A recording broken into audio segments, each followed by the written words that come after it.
1, 2, 3, go. Hey everybody, it's Aram Banyan. Timothy Bennett here. Welcome to B&B Banter Bros. Our fourth episode. Episode 4. Hell yeah. And yeah, so far we have like 12 whole downloads, and we went international. Yeah, right? South America. Who knew we'd reach that far so quick? Well, at least close enough to say somewhere in the southern section of Mexico, which is practically South America. I'll count it as a win. Right? We're transcontinental. Right? So yeah. Woo! Yes. We rule. So today, you know, me and Aram talked about this. We've wanted to kind of come up with a segment for each time we do an episode. And, you know, like, we've done movies and we did music. And today we wanted to do books. Yeah. Yep, novels and shit we stuff. read. It's because mainly those are the things that we're interested in the most. Yeah. These are the things that we talk about the most. Right. So yeah, today that's what you're going to get. You're going to get us talking about books and shit and stuff and whatnot. Who knows where we ramble off to, but you know, Right. we're going to try to stay on books. It's the notorious Aram and Tim conversation. We talk about one thing and end up down the rabbit hole, Right. eating giant mushrooms and crying rivers. So, It's an Alice in Wonder I was going to say, reference. You lost me on that one. All right, Alice in Wonderland. I haven't watched the movie in forever. Never read the book. So there's the first book topic. First thing, you know, I've been wanting to read the book, but I feel like it's just because I've seen the movie and, you know, everybody seems to love the fucking movie, and I could care less about it. Like, Well, which version? I mean, I know you I'm hate talking about Kristen Stewart. the original cartoon. Because Kristen Stewart was in one of the Alice in Wonderlands, I think. I don't. No, I'm thinking of she was in the Snow White thing. Never mind. Yeah, she was in the Huntsman. Snow White, the Huntsman. Yeah, I didn't I mind always the get those Huntsman. confused. I didn't mind it. Once again, she was one. You know how I feel about Kristen Stewart. Yeah. I didn't mind the Huntsman. Like I thought that was pretty good. Chris Hemsworth kind of helped. He kind of Right, I mean, balanced it out. yeah. Actually, Nick Frost as a dwarf was fantastic. Wasn't Charlize Theron in those movies too? Yeah, she played the like She's evil the witch. evil witch, right? Yep. So anyway, moving on to books, not movies. Sorry. See, already going off a tangent. Aram, yeah, what do you have? Well, first, you know, let's just how was your day? How are you? My How day have you was been? fine. It's hot as balls here. It really. Oh, it's really awful. is So humid. yeah, that's the best part. I didn't know we lived in Georgia. When I start sweating 3 feet from my door is, you know, a sign that it's too humid. Anyone that knows me knows I don't sweat normally. Like, I just sweat from my back, so it's a really great feeling. It's true. Like, my head doesn't sweat, which is so strange. But You may get some perspiration on your face, but Yeah. for the most part, like right under your eyes. But usually, I think that's because you're in the kitchen. right, and there's just a lot of moisture and yep. shit flying around anyway. But it's true. You sounded gross. You get you get sweaty back when you. It's visible too. That's the worst part. It's Oh, like yeah. people can see it, and Yep. it's just like, ugh. Yep. Ugh, gross. So yeah, my day was fine, pretty uneventful, Oh, good. pretty low key. Didn't work today, so I didn't really do much. Woo. Yeah. How about your day, Tim? What was your day like? I hung out with the kid while the girlfriend was at work, and I tried to work on some more of that campaign, the D&D campaign. Yeah. I barely got anything done. Oh, it's because he's won. He's not gonna let you do it. Oh my goodness! And the problem I have though is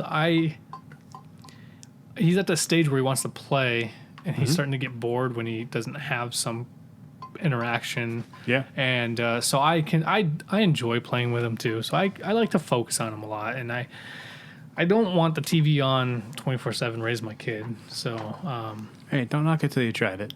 I mean, I had the TV on a little bit today, but for the most part, I like to actually interact with my kid. It'll pass. So his whole new thing now is we just got a little puppet, like a wolf puppet, or not a wolf. I think it's a German Shepherd, but it doesn't quite look like a German Shepherd. I think I've seen it upstairs. Yep. I think it's, And, I know what it it's a looks little like. puppet, but he'll carry that thing around and go woof woof. So that's his new thing that he's learned is what a dog says. That's legit.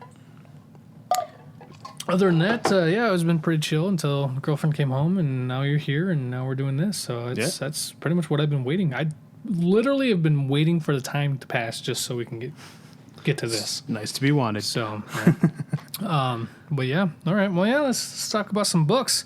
Yeah. We've each got questions, I guess, written down and answers and whatnot. So who wants to fire off the first one? Go for it. I did last time. All right. What was the first novel you read on your own? Like, not because school made you, not because someone else made you. Like, what was the first one you read by yourself? A Night's Weird.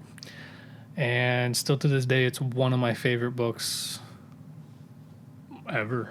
Word? Yeah. Well, let me be more specific. I probably read some comic books or something younger age while, whatever. I don't remember. Yeah, the first one you can remember reading that But- kind of formed like what you read. Yes, let's put it this way. Yeah. It was the first book that I ever read twice. Word. And I've Yeah. read that thing several times. In fact, I've probably bought in like 10 copies. So it's been out of print for years. And Who's it by? Oh,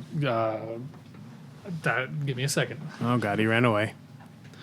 He's got a computer in front of him. He could have just looked it up. I don't know what he's doing. have the book. Yeah, but then you wouldn't have had to leave the microphone to go look it up. Amateurs. I don't know what I'm talking about. I'm an amateur too. But anyways. So he said that A Night's Weird was the name of the book. And since Aram has his computer open in front of him. Oh, Tim's back.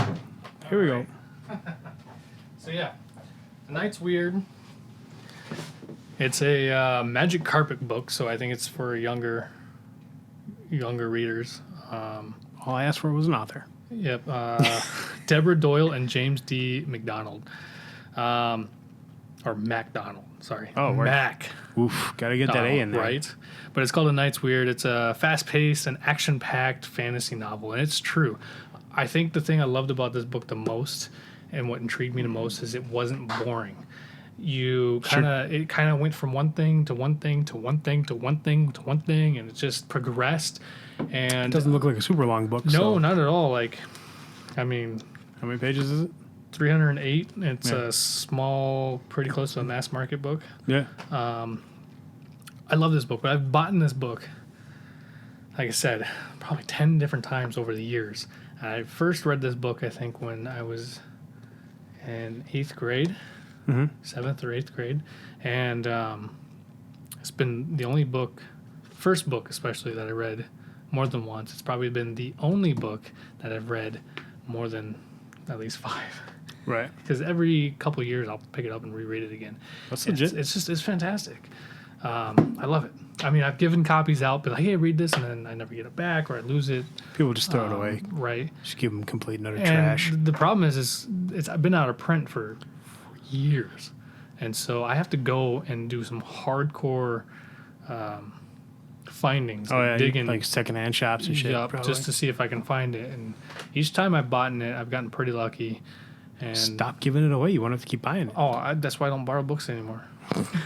And this is probably the only book. Still, the spine has not been broken, but I have put some use into this. It's probably the most beat up book that I own that I've actually done myself. Because I was able to get this book. I probably bought this book about 6 years ago. Damn. This particular book. I was able to get this book practically brand new, but I had to pay like $50 for it. Damn. But that's how bad I wanted the book. That's lovable book for sure. Oh my goodness, I love the story. You Yeah? should read it. If I would let you It borrow sounds, it, but it sounds familiar, but I mean, it's probably because we've talked about it years and years ago. yeah, you and I probably talked about it. I may have run across the title somewhere. Because, like I said, the title sounds very familiar. Well, and if for those who aren't into literature or wordplay or words in general, it's called Night's Weird, and weird is another term. I think it's an old English term for destiny. So it's a knight's destiny, and that's exactly what this book is about. But yeah, Interesting. He ends up like it's a young squire who becomes a knight who end up in the moments of his knighting ceremony realizes that this girl he's supposed to be married to gets kidnapped, and so he goes off on this party to go find this princess who's he's supposed to marry, and he ends up fighting a troll in the midst of it, and then he ends up running into a village or like a farmhouse that's been just demolished by an ogre, and like the stench is just overwhelming. There's body parts everywhere, and then you find out that this ogre is an undead ogre, and that the soul was Do you want to just read them the whole book? Like, taken and like placed in an egg, and Jesus. and this egg is on like Egg Island, which is like An island of eggs. It's an island of eggs, but it's also where like this red dragon like remain, like that's where is his domain. That's where he sleeps, and so he has to confront this red dragon. And in the midst of all this, he also goes underwater and meets these like mermaids that are like man eaters. It's just a bizarre, fast paced, excellent. Just read the freaking book. Right on. All right. Well, that's that. So, yes, you just got me all excited about it. I didn't mean to. All right, there goes, You wet my whistle. That's what you get. Easy killer. So the first book I read, or at least that I can remember reading, was I read The Hobbit when I was 12. It's my favorite. And I got lucky in so much I got a copy that was larger in print, so it didn't seem quite so daunting. Right. It was also had illustrations, which as a 12-year-old that helped. Yep. But yeah, that got me into reading fantasy novels, and then that kind of took off from there. But yeah, I loved The Hobbit. I never liked The Lord of the Rings as much as I liked The Hobbit. Right. Yeah, I'm The right Lord of the there Rings with was you. much harder to read, and I tried years later, so I was older when I tried to read it. I think I agree with you 100% exactly what you just said. The Hobbit was one of those, it's an easier read. Yeah. And it's definitely easier for those younger generations to kind of comprehend. Right. There's not a lot of going on, a lot of big words or a lot of dense character building or whatever. Right. But I agree with you. It's my favorite book out of the whole trilogy. Yeah. Lord of the Rings series. And I had a hard time with the Lord of the Rings. It's the same reason The Return I of the haven't King was the worst. I think I got halfway through the Two Towers, and I take that back. I finished the Two Towers, and I think I started the Return of the King, and I couldn't do it anymore. I think I was trying to read them back to back, and I didn't have the emotional or like the emotional energy to like invest myself in something that was just so dense and so hard to actually like keep up with. Yep. Kevin Smith said it best in Clerks 2. It's a movie about walking. It's a bunch of walking. Well, the book is about walking too. I hear you. It's same for me, man. Kudos to anybody who can finish that. It's so funny because like I hear people talk about reading the Silmarillion and like all that stuff, and like I haven't read it. I don't even know what the hell the Silmarillion is about, but I know that I probably can't handle it. Right. Even now at 36, I probably can't handle it. Yep. I mean, I definitely have 100% full respect for Tolkien. Like Most def. I mean, our fantasy realm wouldn't be the way it would be without him. I mean, Yeah, for sure. especially D&D. He had such an influence for D&D, Dungeons and Dragons. So I'm sure, yeah. that and the fact that he created his own language and shit. Like Yeah. he was a and like a linguist dense language. Yeah, I mean, it's just brilliant. And he did all this while he was in the military in World War One. So I would like to Crazy. actually watch that movie about him. isn't it just called Tolkien? And Maybe something like that. something and Nick. He played Beast in the X-Men movies. Yeah, he was also in like Warm. Super good actor. Yeah. I like him. Great actor. He's in remember like his last everything name. too. He's in like a shit ton of stuff. Oh yeah. He's in a bunch of movies. Nick I saw him. Holton or Holton? Nick Holt. Nicholas Holt. There That's you his go. name. There you go. Yep. And then we'd piece it Yeah, together. we'll move back off of movies. Just had to stop for a moment. Sorry, guys. Yeah, Focus. that was my first book that I can remember. I picked it up in a bookstore. I was with my aunt, and like I picked it up, and I think I was looking at other stuff too, but like I didn't really like get into any of it. But yeah, I remember being hooked pretty quick on The Hobbit. And then yeah, like God love my mother for paying attention to that because she got me into a number of books after that. Yeah. But yeah, that was my first book. Is there a section or anything that you remember the most, that you enjoyed the most? It's always been like when Thorin dies at the end, when he says goodbye to Bilbo, that's always been the line that stuck with me. And I can never do it justice because I know it, but I don't know it correctly, so I never like to quote it. I think it's his encounter with the trolls. Sure. Because it's just comical, and I did think that the movies did a decent justice That part, yes. for I interactions don't with the want to talk trolls. about the movies because there was no way that they should have extended into 3 movies. No, they shouldn't have. Not I at all. want to slap Peter Jackson in the mouth. I think it was just I don't think it was Peter money Jackson. grab. I don't think it was Peter Jackson. I think it was a studio. Yeah, probably. Because they did that with everything. Like they found the trilogies that they can turn into movies. Right. They did that with the Hunger Games. They did that with, Twilight series. They did it with whatever else they got their fucking hands on. They were just grabbing anything and everything that's popular. It's valid. And I don't know. It's There's one of the questions I have. One of the things that I'm going to bring up later. But yeah. If you want to see a movie version of The Hobbit that stays true, there is an animated version of The Hobbit. Back in 1974. Yep. It's the guy that made Wizards. Which is just a fucking acid trip. Yeah. No. Never mind. Frank Bakshi did Lord of the Rings, and he did a weird job of it. If you know the movie I'm talking about, there's like a number of scenes where like they just have like actors in silhouette, like running across a red screen. So yeah, it was 1977. I was fucking close. You were. It's really, really freaking weird. But the director was Ralph Bakshi. Ralph Bakshi. Yep. Bakshi. There you go. So he did he did Wizards, right? He did Wizards. He did the Lord of the Rings animation. Excuse me. He did the animation for.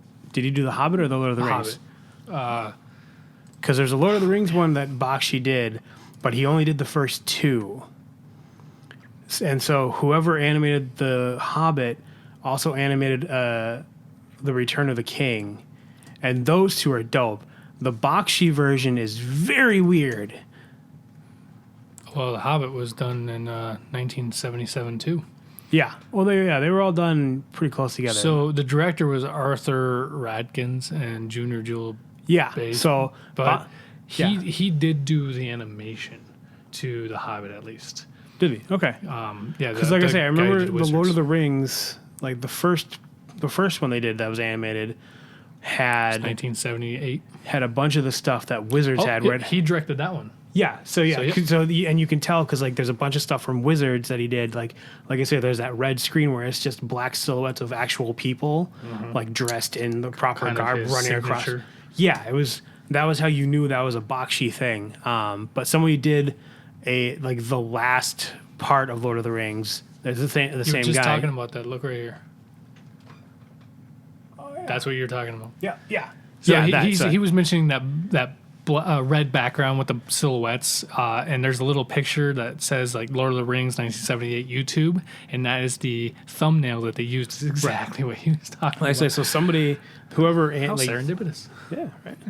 So yeah, but they did the Return of the King in the style of Wizards. The Hobbit instead of like Wizards. Yeah. And it was much better. Much more. It seemed more for children.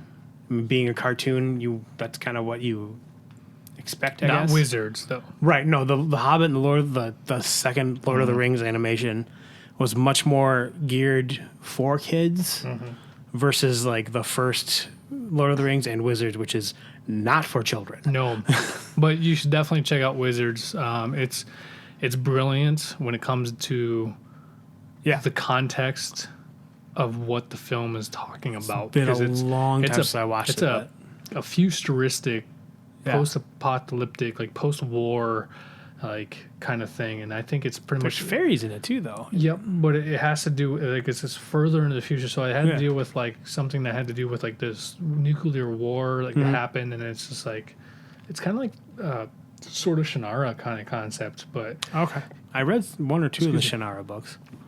I didn't get into that series that much. Yeah, I read the first one when I was younger, when I was in high school, and the Stones of Shannara or something like that. I read a couple of them. They weren't really that great to me.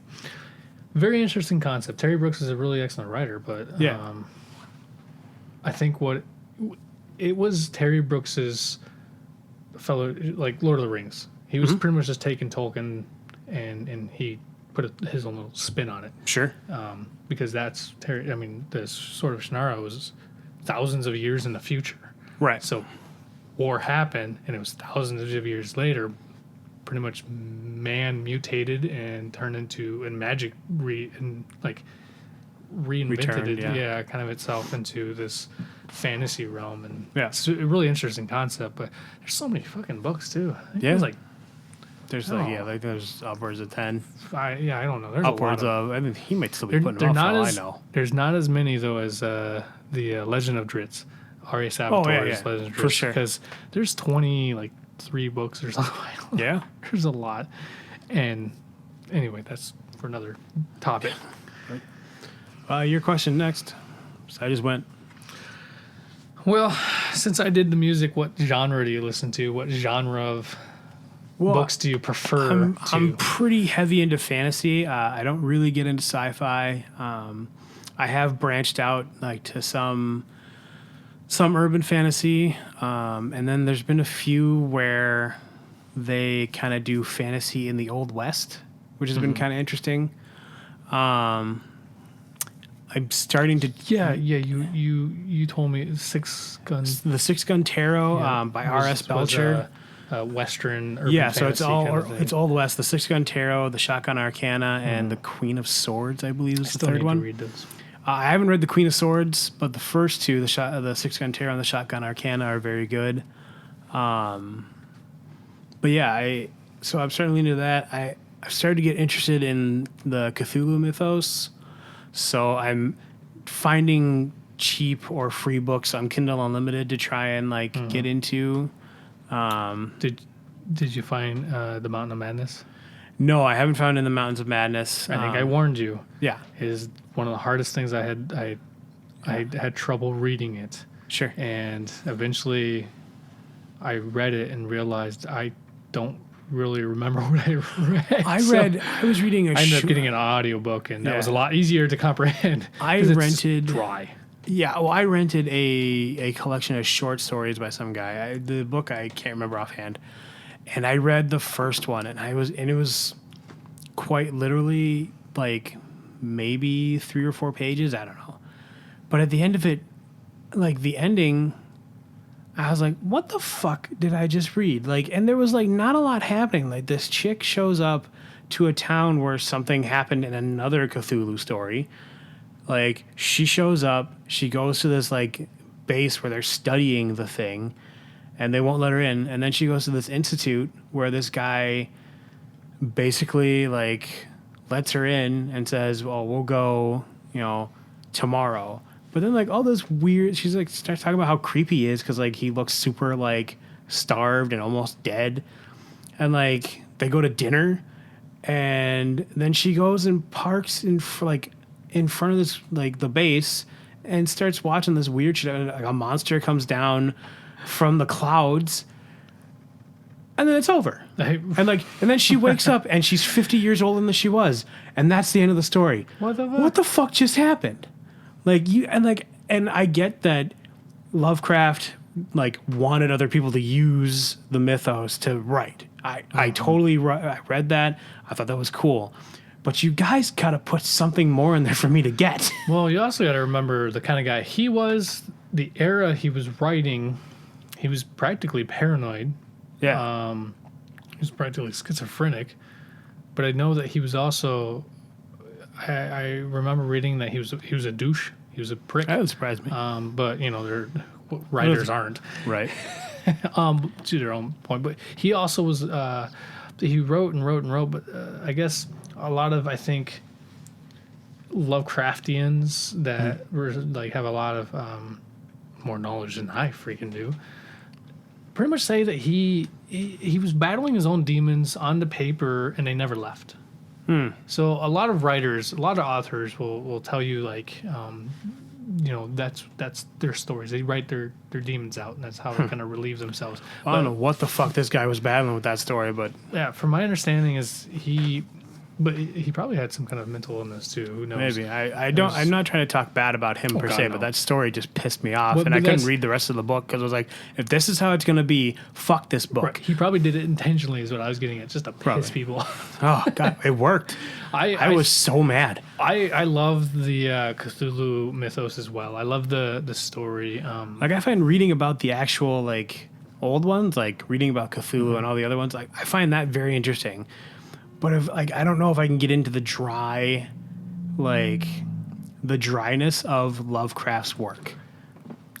It's tough. That's what I worry about trying to read Lovecraft, is that I can't get into how dry it is. Yeah, it's a little tough. There are some of his short stories are pretty easy to read, pretty easy to go through. You kind of fly through them. Sure. Some of them seem, very like Americanized.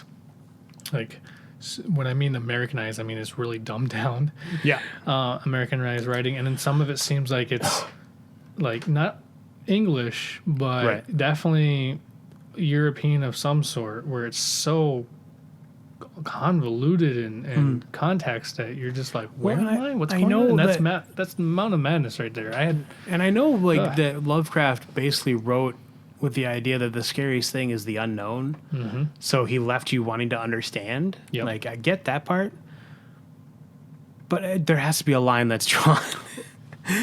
Yeah. At least I feel like, and I know art should be subjective, but come on, just give me a little answer. You've got to give me something I can hold on to. I've mentioned this to you before. One of my, it's almost I'm very, I'm like a masochist when it comes to this. Mm-hmm. I absolutely adore open-ended things. Yeah. But I fucking hate them, and they piss me off so much. But I think that's like, I torture myself with that. But I think that's why I enjoy it so much, is I love let those wheels go, and I love torturing myself with what happened or what could it be. I love an open ending when it's done right. When an open ending is done poetically and properly, open endings are wonderful. When they're not done right, they're shit. So what's your take on The Sopranos? I never watched it. Oh, well, then that's a discussion for another time when you've actually watched it. Right. That is considered to be one of the most brilliant and hated final episodes. Well, I know the scene. Like, I know that it's like they throw him in the trunk and it just fades to black, right? No, he's in a diner. Oh, he's in the diner. He's meeting his whole family, and then it just cuts right in the middle of them sitting down. Just cuts to black, and that's it. People are probably like, "What the fuck just happened? Cable It's out?" Still better than Carnival. Oh, or Firefly. Yeah, we're going off topic. Yeah. We should probably get back on books. Okay. So yeah, I lean into fantasy, but I'm branching out a little bit. Yeah, so you're branching out a little bit.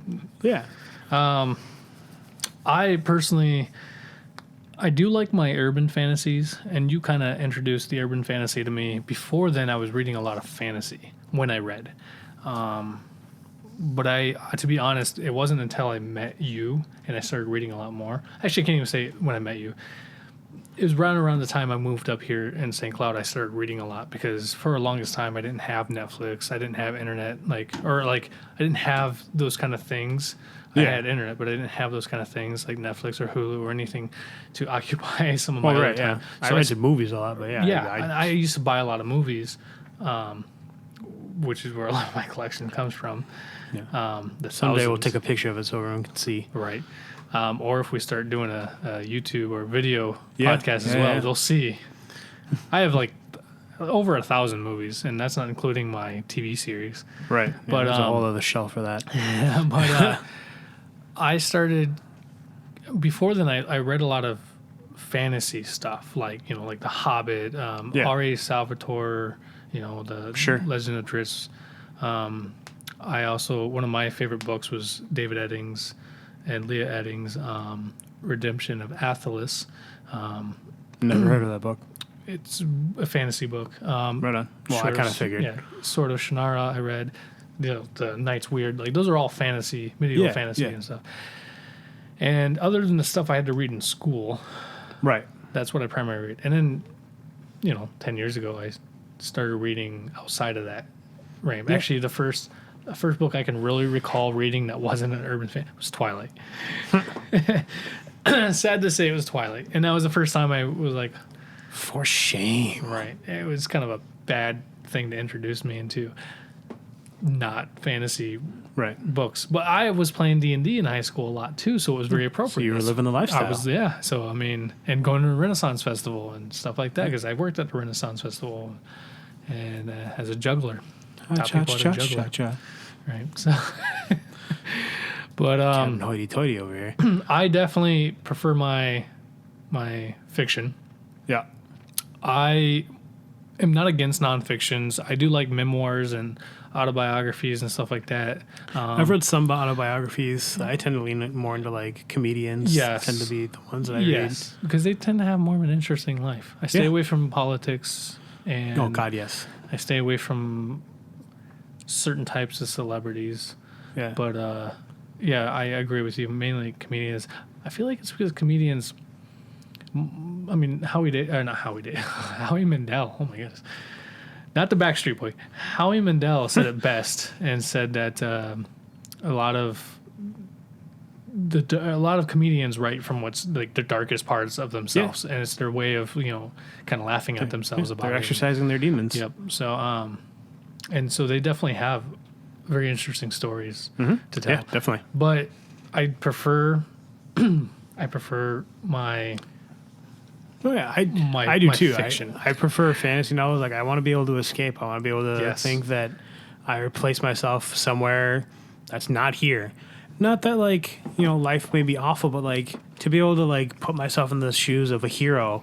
Like who doesn't want to be a hero? Yeah, like, exactly. And my whole thing about it is like I live in the real world. I have enough of the real world. Let me go away for a while, and that's why I prefer to read fiction. It's the same reason like I can't understand people playing The Sims. It's like they play The Sims. And it's like I don't. Real life is hard enough. You got to play a game where you got to play real life. It reminds me Hot Tub Time Machine when Clark is playing a game about him being in jail, and he's like, I got to do those push-ups, got to put out those reps. It's like, weren't you in jail last week? It's like, yeah, it's called doing hard time. But that's just The Sims screams to me that people have a god complex. Well, shut up, Aram. I loved The Sims. Yeah. But I love to build. I played The Sims because I love to build houses and shit. Right. Because at one point in my life, I wanted to be an architect. So Chelsea and her sister are into The Sims, and at one point they were all excited because the new expansion. Like, oh, you can do laundry in the new expansion. Like, we have laundry at home. Do that. yeah, right. Why are you so excited that your fake people can do laundry? Your fake family needs to load while your real family's sitting here in dirty 3 weeks load. Watch me get excited when my sim can fly. Right. Like they get a jetpack and start flying around. Well, that's unrealistic. Why are you playing this game? Jetpack or superpowers, one of the two. Add those in, and then maybe I'll play The Sims. No, I played The Sims purely just because I wanted to. I cheated. The instant I first got The Sims and I first played The Sims, I was like, Rosebud, get me that money so I could pretty much be endless and build this giant mansion that I wanted. Because that's what I wanted to do. I didn't give a fuck about the story. I didn't give a fuck about anything about it. There is no story to The Sims. I don't even know because I never played the actual game. I'm telling you flat out, there is no story. I just wanted to build shit. I wanted to design houses. Right. That's all I wanted to do. For sure. No, and that's legit. I mean, but that's, the same reason we play video games and we read books. Like, we want to escape. Like, say, who doesn't want to be a hero? Right. Like, especially nowadays with video games giving you the ability to choose your own, like, endings and stuff like that. Like, who doesn't want to be able to say, I did that because I'm a hero? Yeah. Things like that. Like, I don't know. That might be kind of philosophical. That might kind of be horseshit. I don't know. We can talk about that later. Right. That's a whole other podcast. All right, well, yeah, moving on. Let's see. I closed my fucking notebook. That was my bad. Unprofessional. Other than like the genre type of things, I prefer my fiction. I prefer my sci-fi fantasies and just fantasy stuff in general. My fiction. That's it doesn't matter what it is. It's fiction. Yeah.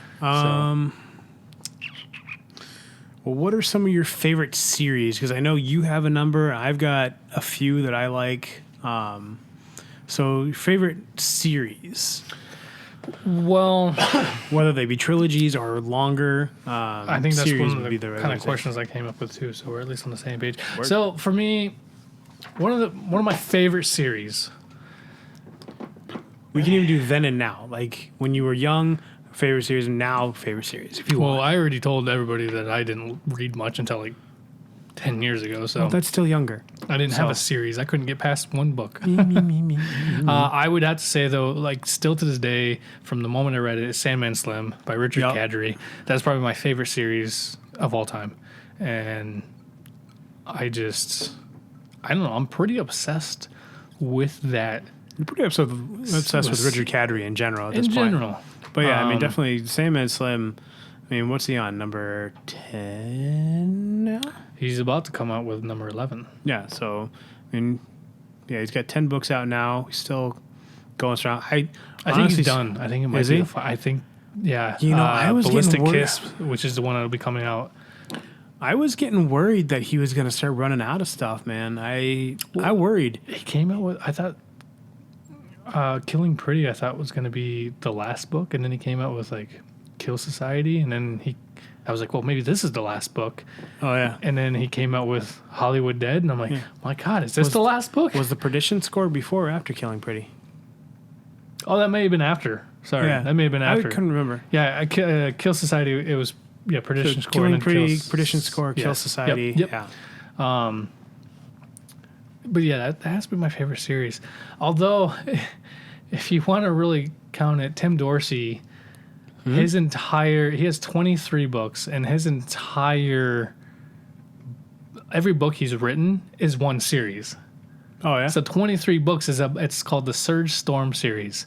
And it's all about one guy and his little sidekick.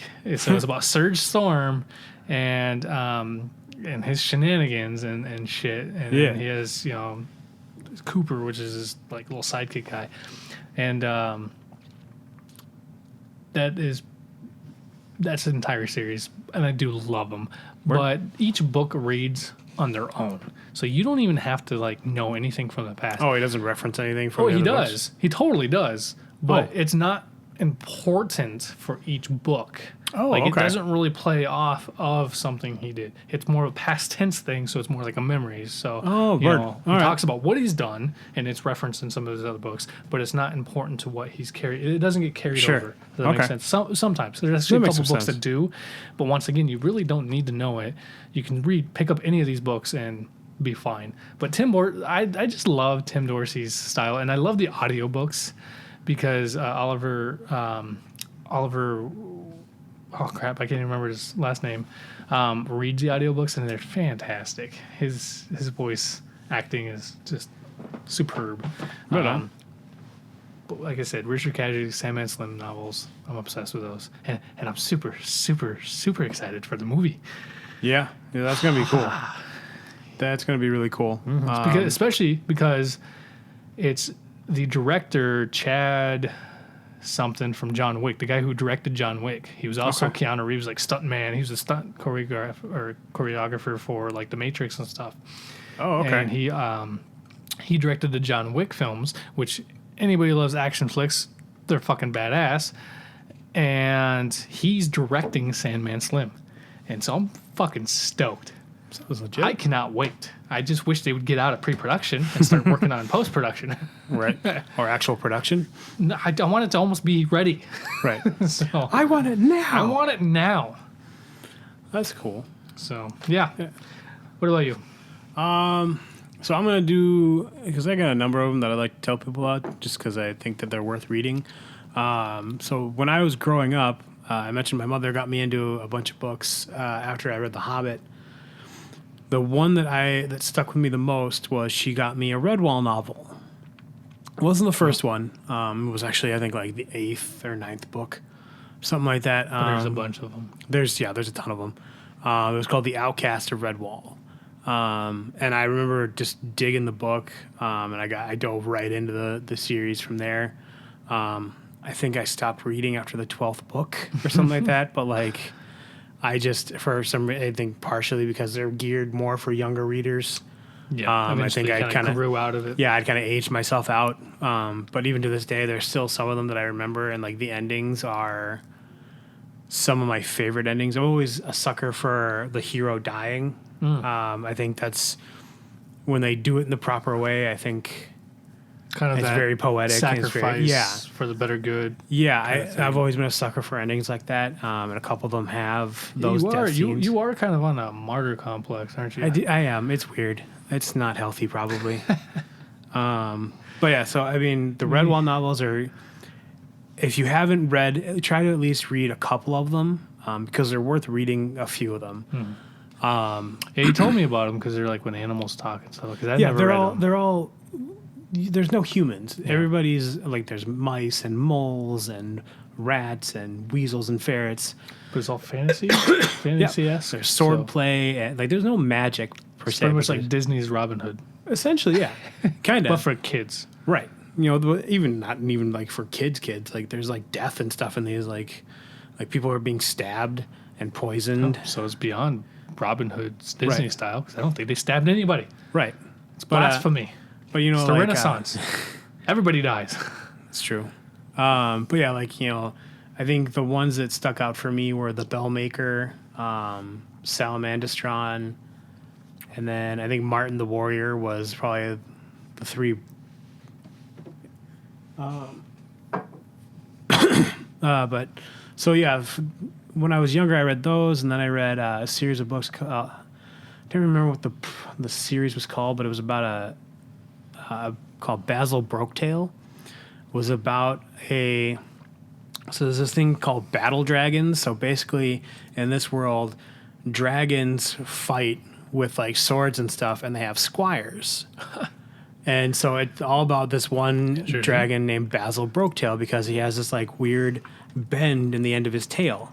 But because he has this bend, he's able to wield a second weapon with his tail. Nice. Because he can control the knob or the knot where his tail breaks. But those were pretty Basil good. Broken Tail. Yeah. Broken Tail. Oh, Broken well, it was Broke Tail when I read it, but whatever. Still, it makes sense. But yeah, so I think there's like 5 or 6 of those. Those are really good. I read the Warhammer series. Warhammer is the World. I think it's a role-playing game, a tabletop role-playing game. But it was the series that I read was the Gotrek and Felix novels. It's about a dwarf who is what is known as a slayer in this world. Basically, he's been dishonored, and he has to go find a glorious death to restore his honor. And Felix is a dishonored noble's son, or the son of a merchant or something like that. So a well-to-do kid who is Spoiled, a rich bastard. Yeah, and he gets kicked out of school because I think he killed another kid in a fencing duel or something like that. Shit happens. Yeah, Maybe he should have been better. right. And him and Gotrek end up drinking one night. This is all like backstory. They end up drinking one night, and drunkenly Felix promises Gotrek to record his death. And I mean, I think in any fantasy realm, when you make a promise to a dwarf, you keep stick that with it, promise. It's an oath at that point. Yeah. You don't break an oath. He swore an oath to watch Gotrek restore his honor by dying honorably. And so recording it down. Yeah, and so he gets drugged He's into... got to have a witness, essentially. That's his whole point, is he has to have a witness Exactly. that he died honorably. Otherwise, it didn't happen. Right, exactly. And so That's kind of a cop. Gotrek and Felix have all these adventures. Like, each one is a different, like... The first book is called Troll Slayer, and then it becomes, like, there's Troll Slayer, Skaven Slayer, Demon Slayer, and there's, like, 9 or 10 of these books. William King wrote the first number of them. I can't remember when he stopped, but William King wrote the first few.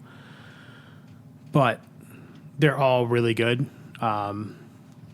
They get comical to some degree because Gotrek has no real fear.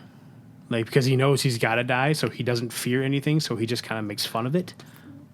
First of all, how did he get dishonored? They never tell. They never talk about how he gets dishonored. I'm going to get a little geeky here. And there's one, like, kind of code breaker that would get you dishonest. Like, or not dishonest, that would get you disowned or whatever. Right. And that's if you lose your beard. And in the world, it's like a samurai when you cut your top off kind of Right. thing. It's the same concept in the dwarven realm as if you lose your beard, if you cut your beard or shave your beard, you're disowned. You're dishonored. Gotrek has his beard and a big orange mohawk. If So you he look at must any of have the done covers. something Yeah, nasty. He must have he's got killed his brother. Or, even then, that wouldn't be a bad Right. thing in a dwarven. He, what did he do? I want to know. They never tell. What? At least from what I remember. But God. like in all the illustrations I've seen, he's got chains around his wrist, around both wrists. And like Kratos on God of War. Yeah, kinda. He's got a big red mohawk, an eye patch, a loincloth, and boots, and that's all he wears. A dwarf should not be wearing a loincloth. He is legit, like, just covered in tattoos and scars. I'm intrigued, though. They're super short. They're about Knight's Weird length. Okay. They're about 300 some pages. Super easy Write read. this shit down and I'll check it out. They are fun to read. I read them in high school. They're that old, huh? Yeah, they've been around for a while. Old son of a bitch. You were in high school when oil was just found. I was in high school 3 years before you were. God. You know, for my mom's birthday one year, I gave her a card that says, because she went to college for archaeology. And so she's into dinosaurs and dead things, and she's a paleontologist and all this stuff. And so I gave her a card that says, "You're so old that they have to." What do they do when they test how old something is? Carbon date. Carbon date. I was like, "You're so yeah." So the card says, "You're so old that we have to carbon date you now." Nice. It was appropriate. It's funny. Yeah. And she laughed and went, "Oh God damn!" Right. Might as well pick it on my mom. I've earned every gray hair on her head. So I'll wrap up this part. Last few series I'll say is the Remy Chandler novels. Is one that I talked about to you.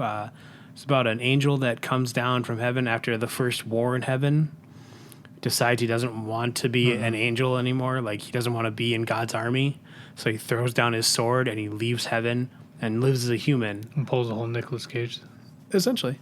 And falls. And angels. But he lives... Wings of desire. Jesus Christ. So he lives, and at this point, it's modern day. He works as a private detective. I think it would have been better if he was a gas station attendant. Well, what's interesting... Kind of like Cass. Right. What's really interesting is he has a friend who's another angel, but the angel that's his friend is an angel that's working off penance because he fought on the wrong side in the war. Oh, so he's technically a fallen angel? Essentially. And so he basically... kind of trying to redeem himself in some kind of just sort? working it off. Like, he kind of is just like, he's given a job and like, this is like what he can do to stay out of hell and stuff like that. He didn't agree with heaven, but he's not for hell at the same time. Yeah, essentially. So like, he basically works as a Superintendent. They call those superintendent. independence. Right. Well, he's a superintendent at an apartment building. And like, he lives in the basement where like there's an entrance to hell that he has to guard.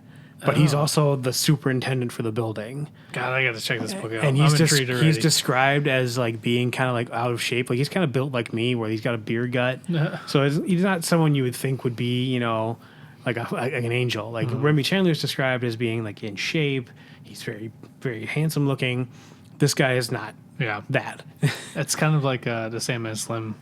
Right. So James Stark he's supposed to be more attractive, although when he gets out of hell, he's full of scars, but that's not the point. And then Caspian, or Kasabian. Yep. Kasabian, I kind of imagine like you and who's the musician that was in like Crank?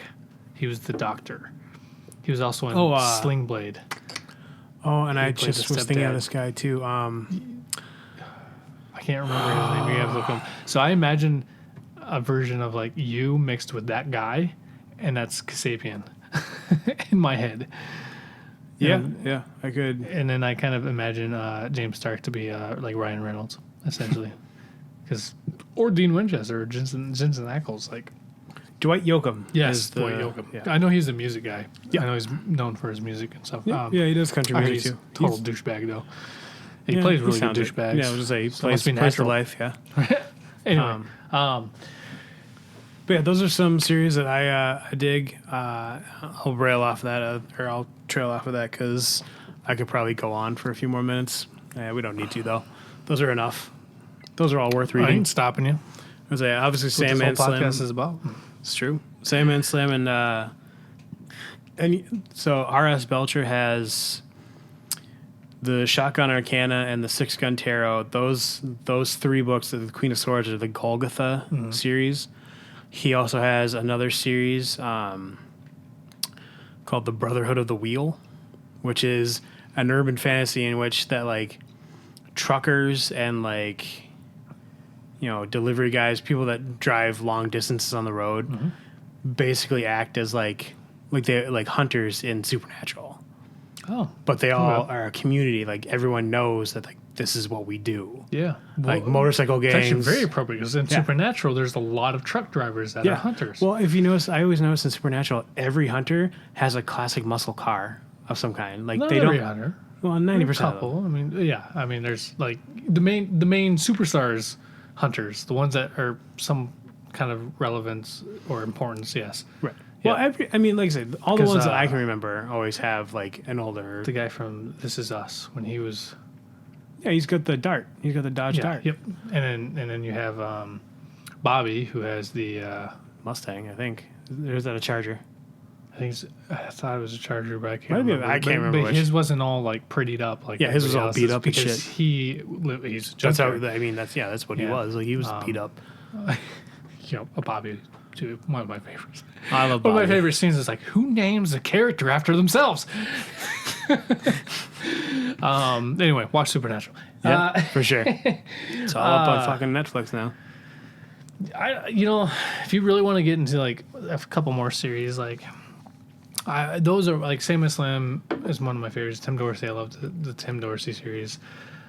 I'm one of those guys. Helldiver though. Helldiver series is also. I think you were telling me about Yep, those. Yep. but it's a recent thing. Like that is something I've recently in the past 2 years I've been obsessed with Helldiver series by Nicholas Sansbury Smith, and oddly enough, the author though he works for Homeland Security in Iowa.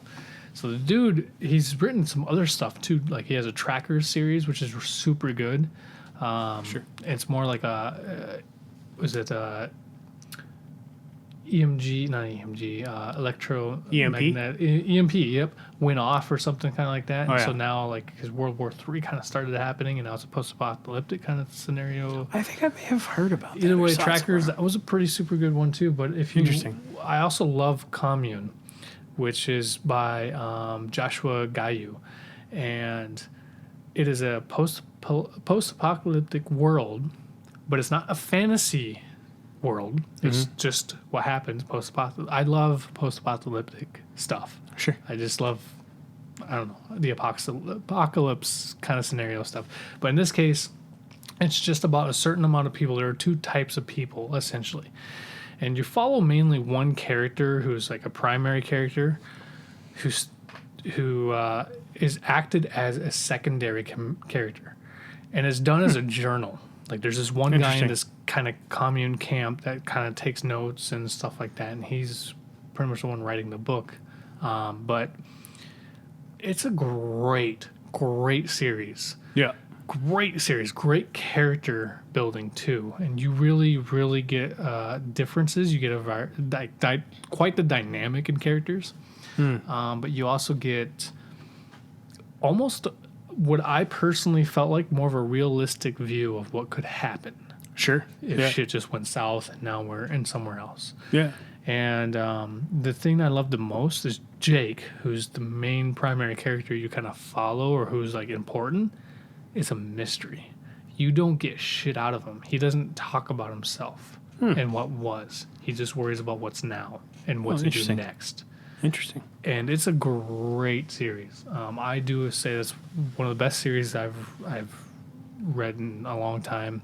I do love the Hunger Games though, and I just finished up the prequel. Ballad of Songbirds and Serpents or which whatever. is super good. 65 years prior to the Hunger Games, Yep. when Snow was a young boy, Sure. pretty much in high school. And I mean, I like my series, When he but wasn't dying of tuberculosis. yeah. I also read the young adult series, like The Maze Runner, Sure. and those Yep. weren't too bad. The first 3 books were good, and then I don't know, they kind of went a little dull after that. Sure. Some of these authors, well, before I do that, I'm going to say the last series I'm going to talk about is the King Killer Chronicles, which is Patrick Rothfuss. Because You I mentioned this in the last episode. I think. Yeah, I was like, we talked about this one other time. the The, movies, the Name yeah. of the Wind and The Wise Man's Fear are the 2 books that are out. Still waiting on the 3rd one. I'm not complaining. I'm just anxious. I want to put that out there because I swear to Christ, if he takes any longer. Well, it's been 3 years. Longer. Oh my god. The Wise Man's Fear has been out much longer than that. Ugh. But yeah, and it's not a normal fantasy novel. It really is. It's written more like an autobiography. It's kind of like the way you're talking about commune. It's written more like an autobiography. Communist? You mean commune? Didn't that what I said? Did I say communist? You sound like whatever. communist. I'm halfway through a second whiskey So, but no, it's, and I'll say the intro and outro to those books, it's literally just a chapter called "A Silence of Three Parts." Is an amazing bit of writing for some reason to me. Like the whole build up, and then like, ending it with saying it's the silence of a man who's waiting to die. Like, and it's probably the most telling part of the main character Quoth now, where he's telling his tale versus him as a younger person. And the best part, and I will say the best part of The Name of the Wind is after he plays the song to become I don't know if he becomes a bard or whatever, but in that he earns his pipes, which is a pin that lets him play whenever he wants at that bar. He goes to an academy.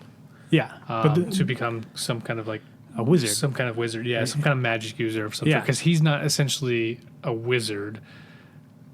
He lives with a traveling troupe. Yeah. That's where his parents, that's how he learns performances and like. I think a bard is exactly it. I think it's a bard, although I don't think they don't call it a bard. Yeah. But yeah, so he essentially earns what's called, like, he gets a little pin that's a set of pan flutes or pan pipes.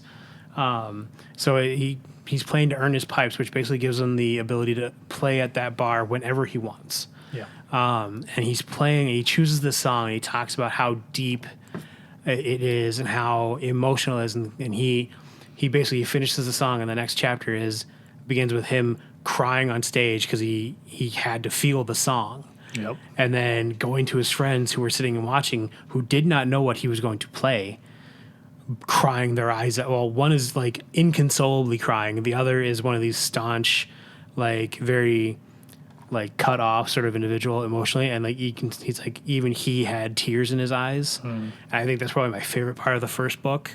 It's essentially making Ted Bundy cry over music. Essentially, yeah. Like he's made someone who doesn't really show much emotion show an emotion. Like Buffalo Bob. Buffalo Bill. Buffalo thinking. Bob is from Joe Dirt. And that's exactly what I was thinking. Okay. Never mind then. I'm glad that we can both pick out the same movies. Yep. No, that's I was thinking of Joe Dirt. All right. Puts the lotion on the skin. Sorry. Movies is really hard not to talk about. That's a big part of our conversation most days. But yeah, so those are the series that I always think need to be to go to The Name of the Wind, like that's that exactly what you're talking about. That particular section is what I remember too, and it was the intro and the outro, or the part where he plays, he plays and he makes the people cry. Yeah, and his string breaks, and he talks about having to weave the song with one less string and like get them back under the spell. So here's the thing: like, I'm a musician. I'm not a very good one, but I'm a musician. Any musician out there who has a true passion for music, and I don't mean like they're good at it. I just mean like the connective forces that music provides will understand that to the deepest level of their soul. Yeah. And I think that's why I love that part out of the entire book. It's not like it's a really excellent book. It's a very long and dry book. It's a very slow paced book. Yeah. And the only thing I remember the most out of that book was that the when he's writing the tune for the leaf falling and stuff. When he learns to play in the intro. Yeah. In the intro, because the intro was the best part about it, in my personal opinion, was the best part about it right away was they talk about these spiders coming out, and it was the most exciting, intriguing, and then it just completely went away. Right. Well, you get the impression that they're trying to build up to something in the third one. Yeah. Is what I'm hoping is happening. I haven't read anything. Because if you read the back of the book, like he says, like, my name is Quoth, I've rescued princesses, and I've done all these things, and I'm this great big hero, and everybody talks about Quoth as if he's this big mythical guy, and you don't get any of that. Yeah. And I don't know why, but that was infinitely intriguing to me. Kind of like it's kind of Gumby, right? He's technically supposed to be the hero, but you don't get that sense that he's a hero. He doesn't. Gumby, the old clay animation Gumby. No, I never watched. Liam watches Gumby, but I can't fucking stand it. I couldn't either. I was just trying to be funny. The point is, he's fucking lost me on that one. The point is he's supposed to be a hero, but he's like a humbling hero kind of thing. Yeah, you know? it's all about where he started. Like, I think this is what every hero's playing. Origin story. Everybody loves origin stories. I think one of my other favorite parts that I remember, like I said, the part where he's stuck in the woods after his family's murdered, and all he has is his father's loot, and so all he can do is play. Like he doesn't know how though, so he teaches himself to play. I say he plays the leaf falling on the wind, so he learns to play that. But the other part that I remember is in the beginning of the book when he's talking about, getting started, and he's like, and I have to mention Ben, my teacher, before I went to the academy. He's the one that got me into the academy, and he says, "You have to forgive him. I don't think he knew what he was doing." Like, I do remember that. Or something along those lines, but that's also probably one of my other favorite parts. But yeah, so that's that whole chapter where he's playing, and like I say, like the string breaks because, one of the guys in the crowd, he thinks cast a spell to break it. And like, he's just like stunned. He's like, I didn't understand it at first. Cause like, it's like, I looked at the back of my hand cause the string had snapped such a way that like it cut the back of his hand open. And he's like, and then he saw the audience was starting to come out of like, the spell he had weaved with the music, and so he's like, I had to get it back. I've had a couple strings break on me when I was younger, and I used to rock out really hard. And it was always the E string. Yeah, because it's the weakest string. It's the highest pitch. Oh, yeah, I suppose makes sense. And there's been a couple times where it's recoiled back on me, and I've gotten cut a couple times. But it's a real thing. It sucks. Yeah, I believe it. So I don't play an instrument. Yeah, the one instrument you had, I bought from you. Right. I always say, give it to me. I don't remember. No, it's sitting right there in the corner. It's the bass. It's Ibanez bass. I've picked it up and played with it a couple times over the years, and now I should probably pick it up and write a bass line for our intro. There you go. Trying to work on an intro, by the way, so you don't have to just listen to random music. When it comes to music and things like that, things I had to practice at, I was never raised with the discipline to do it. Like, I never had that instilled in me to make myself do anything. My family was very much like, if you don't want to do it, don't do it. Which is fine to some degree, but like at some point you have to like... Undisciplined. Right. I'm at least self-aware enough to know that, so I don't try to, go out of my lane on that sort of thing. At least you're not a problem child or anything. Right. I was from what you told me of your history, because we didn't grow up together or anything, you were pretty tamed.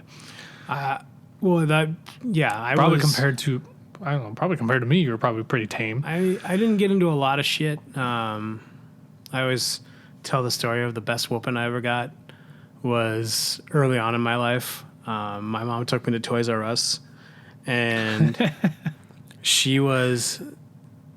I was collecting these things called monsters in my pocket. Yep. I don't know. Yeah, I remember those. Okay, so I never had any, but I remember those. Well, you might remember there was a mountain that you could get. Yes. Okay, so my mom went to get me that mountain. That's the one with the skull. Like it's like a volcano. Yeah, it was a volcano. Yeah, but it had little eyes and shit, right? Yeah, it had a little slot for each one because there were only 100 of them. Yep. And you could, each one in there. And so my mom grabbed that, and then I looked up at one of the packages that was up on the rack, and I saw one that had one that I didn't have. And I went, Mom, I need that one. My mom was like, No, I'm buying this. This is enough. And I freaked out. I was like 5 or 6. Poor son of a bitch. Oh, wait till you hear what came.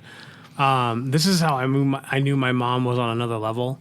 Because she let me freak out for a minute, and then went, fine. And she grabbed it and said, let's go. Didn't say another word to me. She bought it. Didn't even say a word then. She bought it, put it in. I got in the car. She put it in the car. We drove home. Dead silence. Didn't even turn the radio on. Dead silence. And my dumbass didn't know anything was wrong. You thought you won. I thought I'd won. Followed her into the house, into the living room where she sat down. She had my stuff, so I followed her like an idiot. Yep. And my mom with speed that I did not know she had, snatched my wrist and yanked me over her knee and made good on the threat of pulling my pants down to spank me. And she wailed on me. And then when she was done, I stood up, tears running down my face, probably snot bubble or two. She gave me my stuff and said, go to your room. And that was it. And how old are you? I was like 5 or 6. Jeez. Like I say, and that was when Mom taught me that you may act a certain way, but there's going to be consequences for it. Yeah. Yeah, you can't do that now. Well, no, you can't do that now. No. But this I was feel back like you should sometimes, but you can't do There that are some now. kids that need it. But I mean, for the most part, I mean... But then again, can you blame the kids? Right. I have a hard time with that now as a father. Yeah, for sure. Can you blame the kids kind of thing? Or there's a certain point where a parent, I feel like, can only do so much. Yeah. The child's going to have to learn on its own. Yeah. But if you don't have a sense of authority or direction or structure, a child's going to be a wild child, and you're going to cause more problems later on. And I got whipped. It didn't do shit for me. Right. And that's the thing. Like, Chelsea was the same way. Like, Chelsea, like, I got spanked, and, like, all it did was make me not like my dad. Right. And see, the thing is I remember my mom whipping me with wooden spoons a couple times until they broke and things like that. I don't hold anything against her. Right. I hold things against the other side that tried to discipline me in his way, because he almost broke my arm when I was like 6 years old. And, Damn. Well, maybe not 6. I think I was 8. But I've always been one of those that it's all about communication. Right. Like, I want more civility. I wanted to understand. You need to talk to me. Mm-hmm. If I didn't understand something, whipping me ain't going to change it. Right. I'm still not understanding. Right. Like, why isn't one of those things where, because then it wasn't the answer I accepted. Yeah. You know, because if I couldn't use it, then you can't use it. I feel that I understand that on a new level. Like, Liam, who my son is on the spectrum, and so we've discovered that, like, we can't do, you know, when he says why, we can't just go because that's how it is. He doesn't get that. Yeah. Like, he needs an answer. He needs to relate to why. And it's not exactly, and sometimes he's being a turd. I mean, he is. But for the most part, he just needs to understand. Yeah, he's a 5-year-old. Like, I can't hold that against him. Mm-hmm. He frustrates me, don't get me wrong. Like, but I can't, I have to learn to be better about that. Like, even today, he was at, you know, summer camp all day. He went to Target afterwards. And so we were in there, and he's like, can I get a toy? I said, okay, you can get one toy. Like, that's fine. He picked it out. It was all fine. And then he was like, oh, he saw the Switch games over in the electronics. He's like, you know, we can talk about this. And I had made the comment last week, we can talk about getting another game this week. So I figured this is that time where we're going to have to talk about it. And I said that we'd probably be able to get one. So I ate it on that one. I was like, okay, this is what we'll do. We'll go home, we'll download it, it'll be fine. And he didn't quite grasp that, like, we were going to go home and download it. Like, he was like, no, we need to get it there. It's right there. I was like, nobody, like, tangible evidence that this is happening. He kind of, but he also understands, like when we download games too, because we downloaded plenty of them. But you could have changed your mind, or you could have forgotten. Well, and that was the thing, like, you know, and that's probably what was going through his mind is, I'm probably not going to get it today if we don't get it now. Right, and that's, yeah, he's very much like, no, let's get it now. And, like, even still, like, after the fact, he was like, you know, we were going to get dinner. He's like, maybe we should go get the game first, and then we'll go get dinner. Trying to negotiate. But, like, he also, like, great. he had a meltdown in Target after. It was like... Take him home and pull his... No, because we already had him in the cart, so, like, he wasn't, like, flipping around or anything. Yeah. He was just, like, mad and just getting pissy about stuff. You know, he would toss, like, the toy you picked out, you kind of toss across the cart and be like, buddy, you throw it again, I'm just going to put it back. Yep. And, you know, he does stuff, and Chelsea said, she's like, he's like me, because, like, when she gets mad and she's getting something, she'll turn around and just be like, I don't even want it. But she says it's a bluff. Oh, right. Reverse psychology. She tries to guilt you. Right. She tries to outsmart you, essentially. Right. It doesn't. It doesn't work, because I'm like, all right. Yeah, I don't care. Like, I know you want it, but, like, if you're gonna be like that, like, you know, You don't we deserve have it. to. Right. But, like, and that was the thing. Like, anytime I picked up, I was like, okay, and I'd pick it up and take it away. I'd be like, no. I'd be like, okay, well then, fucking leave it alone, or stop saying that. And I finally just looked at him. I was like, I've said it enough. I'm not doing it anymore. Yep. You can have it, leave it alone. We'll get the game when we're home. Shush for now. And he just, part of it, he was probably overtired and stuff like that because he, he was out all day playing around. So he was just wrecked. But it was like in the middle of the store, like I was trying to hold my temper, which I know that I have a temper sometimes with him and I feel bad about it. Like I don't like to. But yeah, it's one of those things you try to learn as you go. To be honest, Aram, you really haven't had a lot of interactions with children. That's true. So I mean, he is my first child, so I mean, it's one of those you just have to experience children or take care of children or babysit for a long period, whatever it is. It's a little bit of like a pregame workout, right, kind of thing until you actually have to do the real thing. But either way, I don't think I ever threw a tantrum. I can't say I didn't because fuck if I know. I probably did. I was a child, but I don't recall ever having that. But it didn't mean I didn't do shit. When I was like 4 years old in our living room in New Hartford, Iowa, in this small, cheap little house. I lit my mother's loom on fire while she wasn't home. Damn. I think she went to the store just like a block down or something like that. She came home and her loom was burnt. Now, here's the thing. I've always been a pyro since I was a little kid. That's probably where it started. I poured it out. I lit it on fire, and then I poured it out with some pop that I had in my hand that I was drinking. So it didn't start the house on fire or anything, but it destroyed her loom. She probably whipped my ass, which I deserved. Right. And then she took me to the fire station to try to teach me that fire's bad. I don't think that worked. I think it fueled my interest. And a whole profession putting these things out. Yeah, right. And it wasn't until I was about 6 years old when some neighbor kids that I played with down like a couple houses down from us when we were living or something like that, the house was on fire, burnt down. Oh, damn. And I think it was their pets, and I think like the kids died in it. Jesus. And I think it wasn't until then that I kind of eased up until I was like 10. Jesus. And then I kind of went back to being a pyro. You kids. We completely went off topic. Yeah. Let's go back. So we were just getting over the favorite series thing. Series, yeah. So maybe this might be a longer episode, but I'm okay with it. So let's move on. Let's go back to keeping on focus. So so you talk about you asked about the favorite series. Let me ask about some of your favorite authors. Now it's kind of a multiple thing to think about. Yeah. Your favorite authors and then your favorite books from those authors. Okay. So whether the series or not, just your favorite authors and what book from those authors. I don't care how many you have. Just I want to know what books there are. Obviously, like I just talked about, Patrick Rothfuss and The Name of the Wind is probably one of my favorites.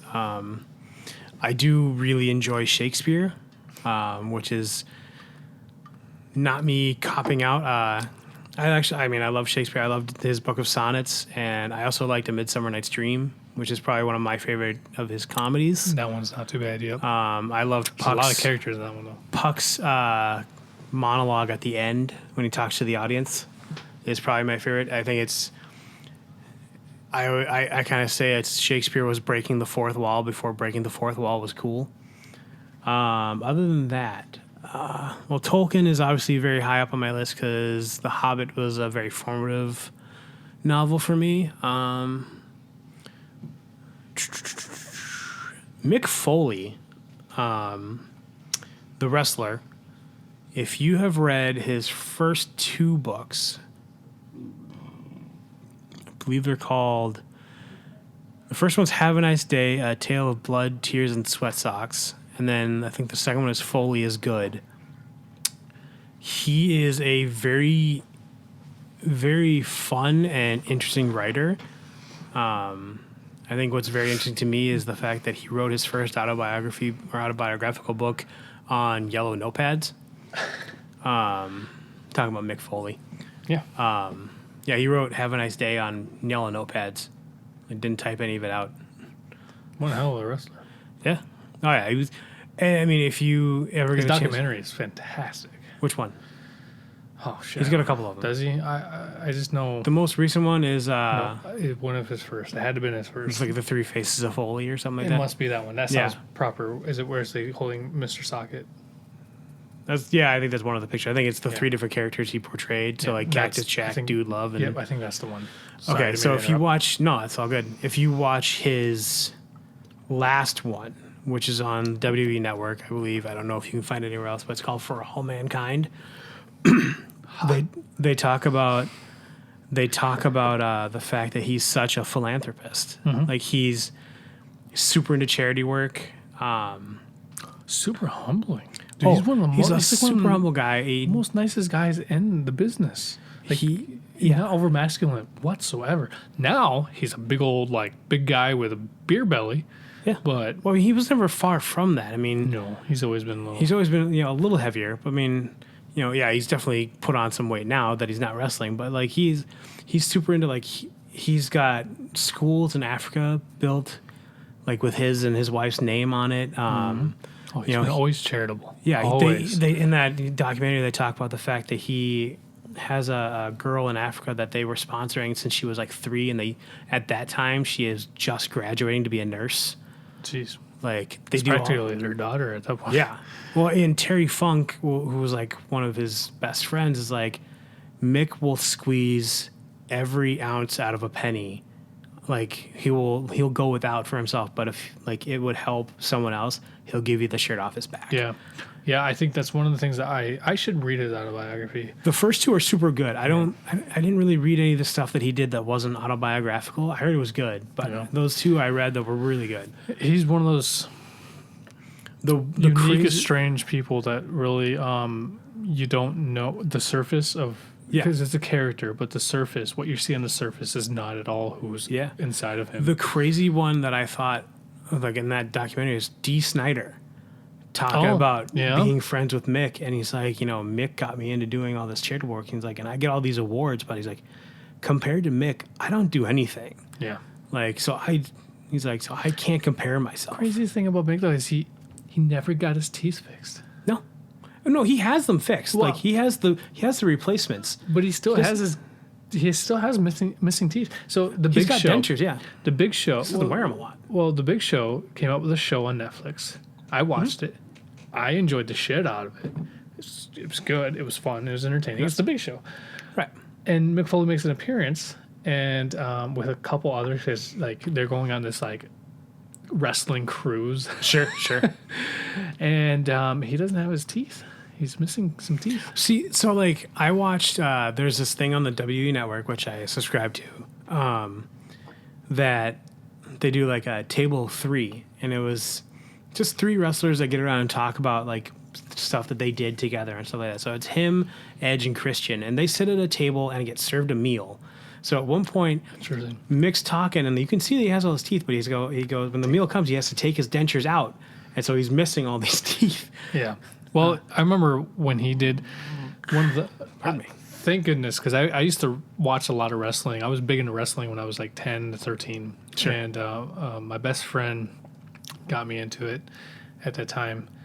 3 things, if not 4 things, or several things that I can recall back in my childhood that he got me into was. Side note, I want to point out when you said 2 things, you held up 3 fingers, and then proceeded to hold up another one for each time. So you went 3 things, you held up 4, and then when you said 4, you held up all 5 of your fingers and didn't fucking flinch. I want to point that out. I just felt it was really necessary. I am 2 rum and cokes in, and at least 3 beers. So, valid. I'm feeling good. Anyway, Delbert got me into. He was my childhood friend back in the day, and he got me into basketball. Mm-hmm. He got me into the Bulls. He made me realize how amazing Jordan was, because obviously I was ignorant until I met Delbert of even what the Bulls were. I know what a bull is. Dragon Ball Z. He got me into Dragon Ball Z. And this is a weird combo. And essentially anime, when it comes to certain points, like Ghost in the Shell back in the day. And then video games, Sega Genesis. He had like Dreamcast and Sega Genesis when those came out. Sure. And we used to play Street Fighter, Sega Genesis Street There you Fighter, the movie version. Movie version? Yup. What? The hell are you talking about? Well, we played the original Street Fighter on Super Nintendo. They made a movie version? Yes. Yes, I they didn't did. know about this. Yep. Oh, my Christ. Yep, Jean-Claude Van Damme, right there. Oh, my God. Was it as terrible as the movie? Oh, I love the movie. I know it was horrible, but I loved it. Don't get me wrong. I love it too, but it's awful. Yes. But Essentially, yes. But he also got me into wrestling. He was a huge wrestling fan too. Now, here's the thing. He's a black kid, right? He's a black kid who got me into everything that got you into the whitest stuff possible. Except is what for you're basketball. Saying. Right. Because that kid schooled the shit out of me. But twice. I beat him twice in my entire life out of our like 10-year friendship back then. How badly did you cheat? Oh, I didn't cheat. I stole his moves. He taught me the fadeaway. Oh, sure. And I used that every chance I could.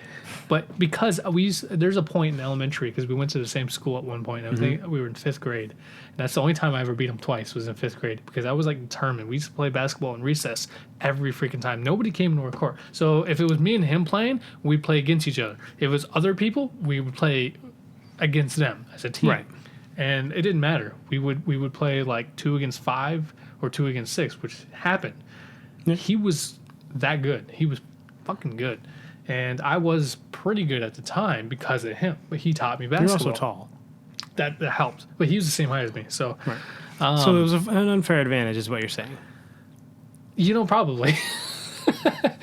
Probably, because I was like the tallest in my class up until like high school. 2 beanstalks versus 3 kids my height. Not going to work. But, yeah, he got me into wrestling. And I remember watching wrestling, or watching when it was Mick Foley versus, or Mankind versus Undertaker in the cage match. And that was when the Hell in the Cell? Yes, when Undertaker chokeslammed him through the 3-layer fucking cage and landed on a table. He lost a tooth and it went up his nose. Yeah. Well, that's the thing. Like, he's trying to show that he ripped his lower lip off. That's why that his tongue is in his lip. Mm-hmm. You can see the tooth in his nose, but he's trying to show that his lip is torn open down here. But it was the fact that the tooth went in his nose. It was in his nostril. And Do you know what's really funny about that? I remember watching that like live. Yeah, that was fantastic. I did too. So, reading the book, there's a part where he talks about that, and he's like, I went up to, like, the next day. He's like, I went up to the Undertaker. He's like, I got a standing ovation when I went back, and I didn't understand why. Well, he was.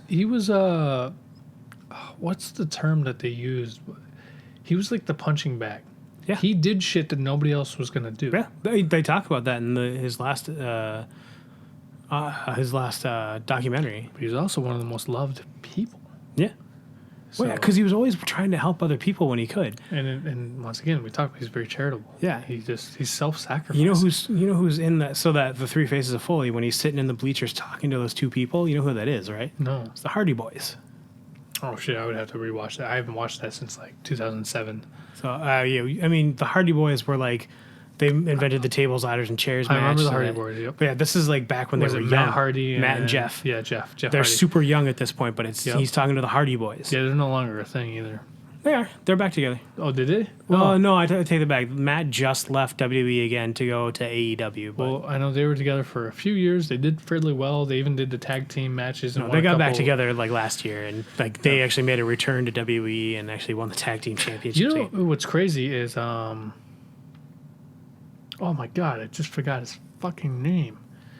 He's in. Did you ever watch Haven? Yeah, Edge.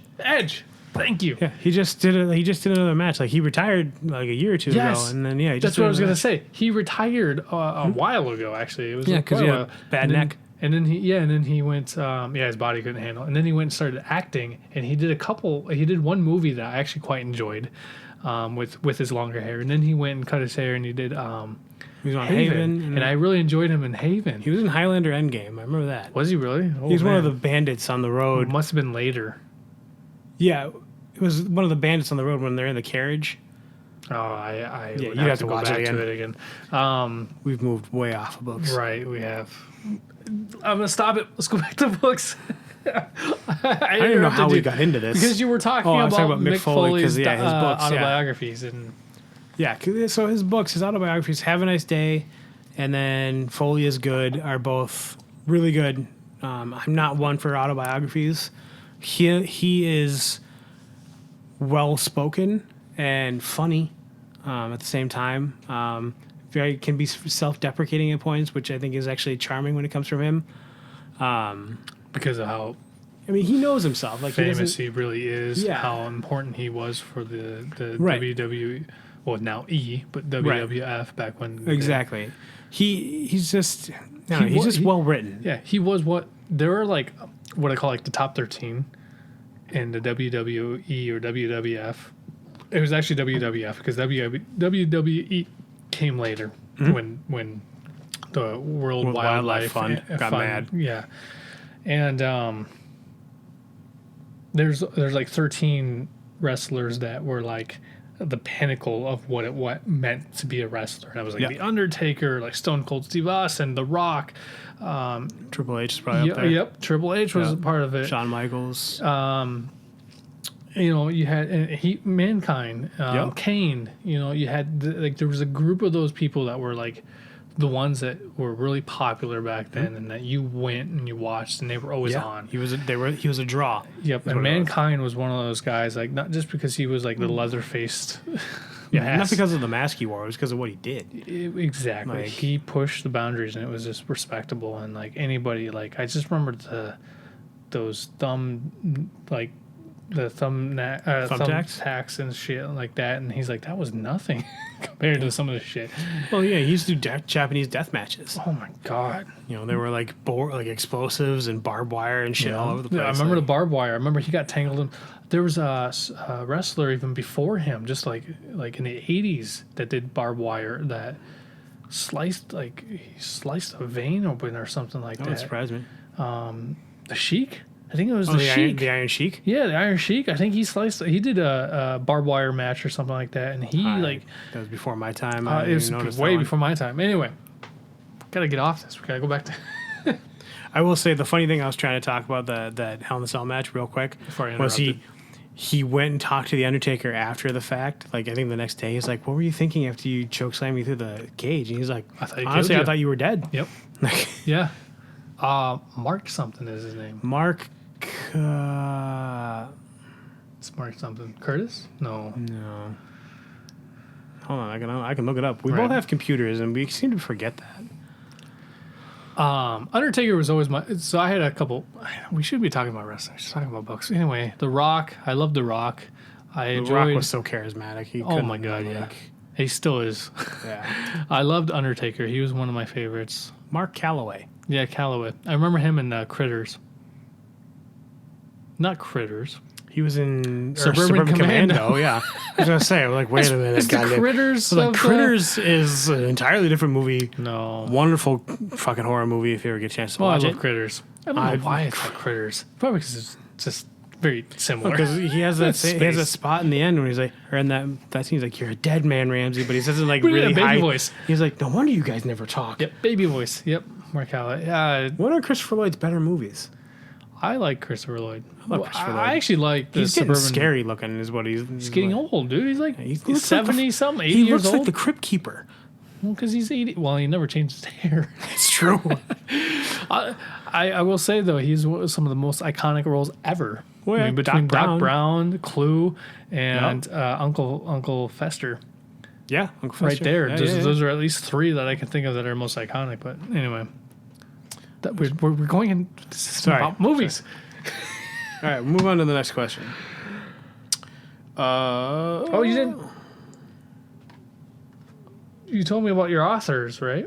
Yeah. You didn't, did you say the book? Well, I talked about the books. Like I think I talked about because I did Patrick Rothfuss. Yeah. Tim was gone while I did half this. I went wee wee. Yeah, so I did that. I did obviously The Hobbit by Tolkien. Okay. Yeah. Those were the ones I really pointed out.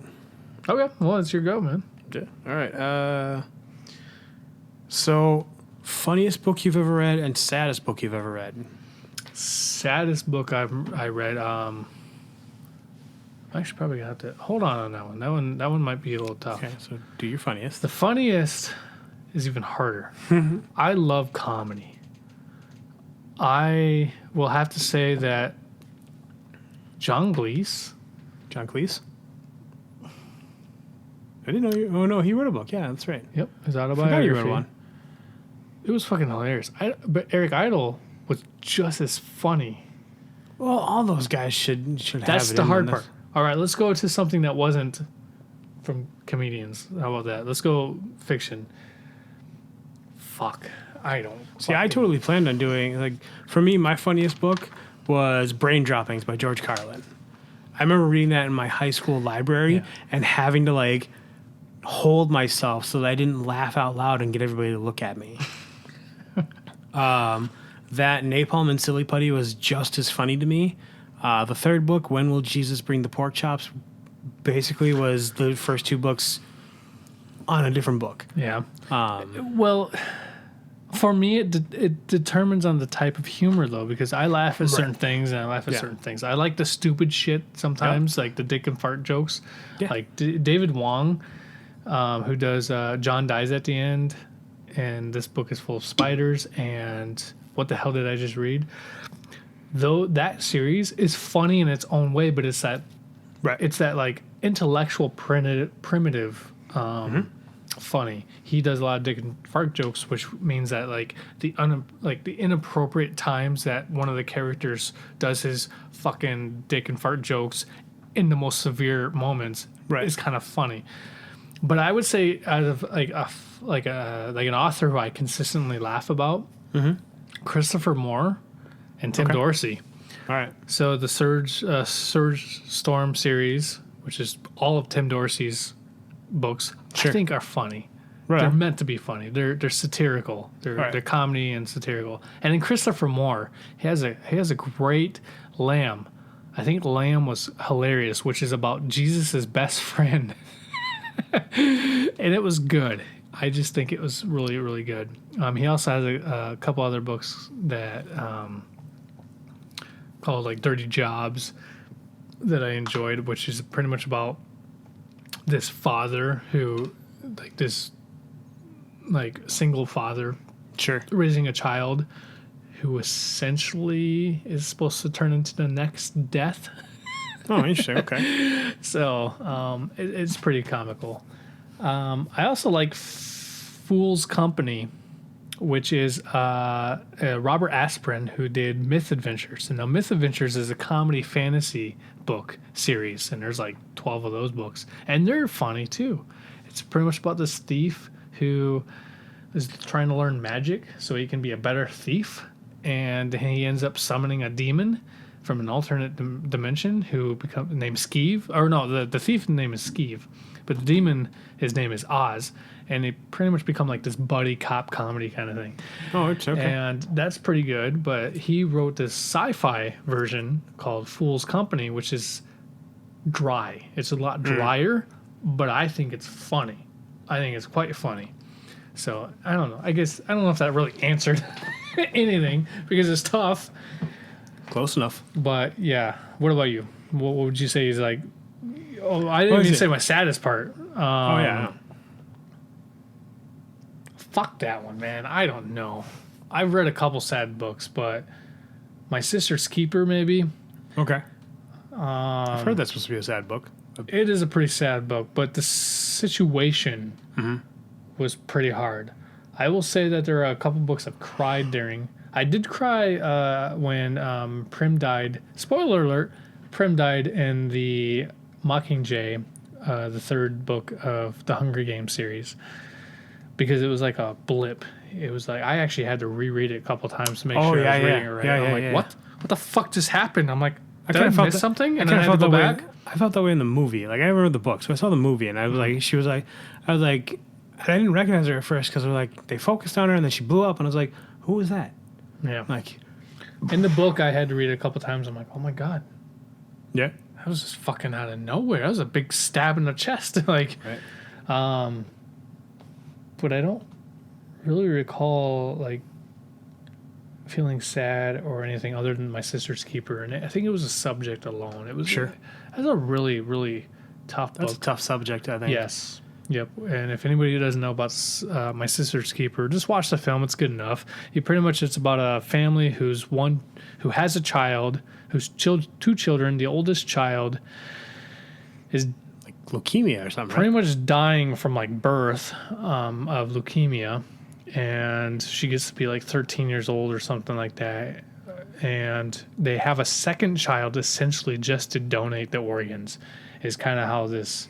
Which is, I don't think it's intentionally or like directly how they didn't mean to have the child just to have a donor for this person, but it comes off that way, and it's really, really interesting and intense subject. I would say that's probably something like I would assume that if you read it now, it would hit you differently as a parent. Oh yeah, for sure. That's one of the things I find as a parent. Like there are things that I remember, like reading or seeing before that like I see now, and like as a parent, I'm like, oh no. Now I will say that one of the books that kind of hit me, but it wasn't until I saw it into a film that made me cry, was Odd Thomas. The ending of that movie made me cry. And it was just I'm about to cry now, just fucking thinking about it. I feel you. Oh my God, it was so powerful, so hitting. It was just, it punched you right in the fucking gut when you realize when the dad says you have to let her go, and you're like, it oh wasn't wait, even the what? dad, it was just a friend. William Dafoe. That was her dad. No. In the movie it was, I thought. No, they were just friends. I swear that was her dad. No, it was just friends. In fact, he was a cop. He was a detective. I remember it was just friends her dad. of Odd. Well, I say I knew he was friends with Odd. For some reason, I thought she was her dad. No. But that movie made me cry, and the book didn't have the impact like it did. The movie did. Some books are like that though. Yeah, but it like was you have still to see it done. Yeah, it was still one of those things that were like, but maybe because I watched the movie before I read the book, and I'm not a big Dean Koontz fan. I don't think he's a bad writer by any means, but I'm more of a Stephen King fan. There are two types of people. There always seems to be two camps. One's a Dean Koontz camp, the other's a Stephen King camp. And they've often used each other as a friendly rivalry in their books. Yeah, I know Stephen King has used like I think evil dog of some sort, not Cujo, but evil dog of some sort or some creature named Koontz and stuff like that. So yeah, they've always had a friendly rivalry in the literature world. But anyway, what about you? Your happiest and saddest book? So, good luck, fucker. Yeah, way to blow me out of the fucking water. So, funniest book that I've ever read. Like I say, I mean, I think of whatever just made me laugh the most. So, George Carlin. Stay away from the biographies, though. Well, George Carlin wasn't an autobiography. No, it wasn't. So, Brain Droppings is one that his book made me fucking laugh. And it's hard to not laugh about George Carlin, though. The other one, and I don't consider this to be autobiographical because a lot of it was his own stuff from stand-up, was Bernie Mac's book, I Ain't Scared of You. It was some autobiographical stuff, but a lot of stuff that was just his bits. Yeah. I laughed out loud numerous times during that book. Did he write it himself, or was it somebody else writing? I believe he wrote it himself. Bibliography, or was it autobiography? I think it was an autobiography. Hold on a second, I'll look it up here. God, man, that was just a shame how he died, too. Yeah, for sure. Oop. We spill up. I never read any of his stuff, but I just remember Transformers was like one of the last things that he did. Yeah, what a way to go out of the world, huh? Yeah, and he just had that little blip of a car salesman. Yep. Oh no, he's got more than one book. Damn. How many books does he have? Looks like he's got 2. Looks like. Well, you made it seem like he had 12. Jeez. Oh, well, he hyped that up. He's got more than one guy. I mean, it looks like he wrote it himself. Like I say, a lot of it seems to be his own stand-up, like kind of put into. So yeah, it was him and another guy that wrote it. So, but yeah, so he had help. Yeah, well, I mean, if you're not a writer, you definitely need help. But no, it was funny. Like a lot of his shit. Like I always found Bernie Mac's stand-up funny. Yeah. Like I love the original Kings of Comedy. Him and Steve Harvey were the two that I thought were funny. Oh, it's tough. D.L. because- Hewley and Cedric the Entertainer were okay, but like I Yeah. think they're good character actors versus stand-up. That's me personally. But yeah, so those are probably the funniest books I've ever read. The saddest book I've ever read. George Carlin's good for sure. Lewis Black's book is not bad. His first book. I think he wrote more than one, but his first book, but that's more autobiographical. But saddest book I've ever read, I read in 5th grade, was called Where the Red Fern Grows. And Tim and I have talked about this. I was in an accelerated reading group because I lived in Montana. That's not saying anything. He makes it seem like it was like, I don't know, the South. Well, I mean, my town was not exactly big. I lived in a town called Roundup. Roundup. Yeah. Roundup. Was it a rancher town? Because in I lived Montana, it seems I lived pretty in a appropriate. trailer 5 miles outside of town, so it's hard to tell. I didn't go to town a lot. Roundup. It sounds like a rancher town. Montana's full of ranchers. Yeah. Isn't that where Brokeback Mountain was supposed to take place? I don't know. I never watched it. I mean, I remember seeing memes and shit about it, but I never watched it. But I was in an accelerated reading group, so me and a number of a couple other kids that read very well were put into a group. We would basically sit and read certain books, aside from the class while they were doing other English work. How did they determine that? Comprehensiveness or just your reading pace? I don't remember. Because I feel like you can read fast. I was one of those kids that could read fast, but I didn't necessarily comprehend. I only seem like I read fast because I tend to glaze over certain things. So I know when to look for salient details, but I'll glaze over background shit. I just remember in elementary school, I could read what I was supposed to read pretty fast, but it didn't mean I could tell you what it was about. I think they did some testing. I think they looked at some of the tests, but oh yeah. So sorry, sidetrack. The population of Roundup as of 2010 census was 1,800 people. That's small. So suck it. That's small. There's a reason I was considered a good reader. Because 800 of them couldn't read. Yeah. Anyways, so That's mean. I'm just kidding. We were forced to read we chose to read Where the Red Fern Grows, or whoever chose. It was one of the girls in the group. It was her mom that was leading the group. So I don't know. So what was it about? Where the Red Fern Grows is about a kid that grows up in the Ozarks, I believe. The Ozark mountain range. Lives in a shack with his family. And basically decides he wants, a hunting dog. So he, goes around, saves up some money, ends up buying 2. I can't remember the names, but it's a male and a female. So he gets these 2 red coon hounds, I believe they are. Or bloodhounds. Coon hounds or bloodhounds, one of the 2. But he raises them. This is the same thing if you think about coons or raccoons and bloodhounds. Well, They're slightly different breeds, but probably, but they do the same thing. yeah, they're essentially the same thing. But yeah, so he raises them and turns them into hunting dogs. So it's mostly about him going out and hunting with these dogs, and eventually he has different interactions. There's a bully kid that he runs into at one point that ends up dying because they're getting a scuffle and the kid falls on his hatchet and dies. And Some Mark Twain shit. yeah, well, and that was the middle of the book or something like that.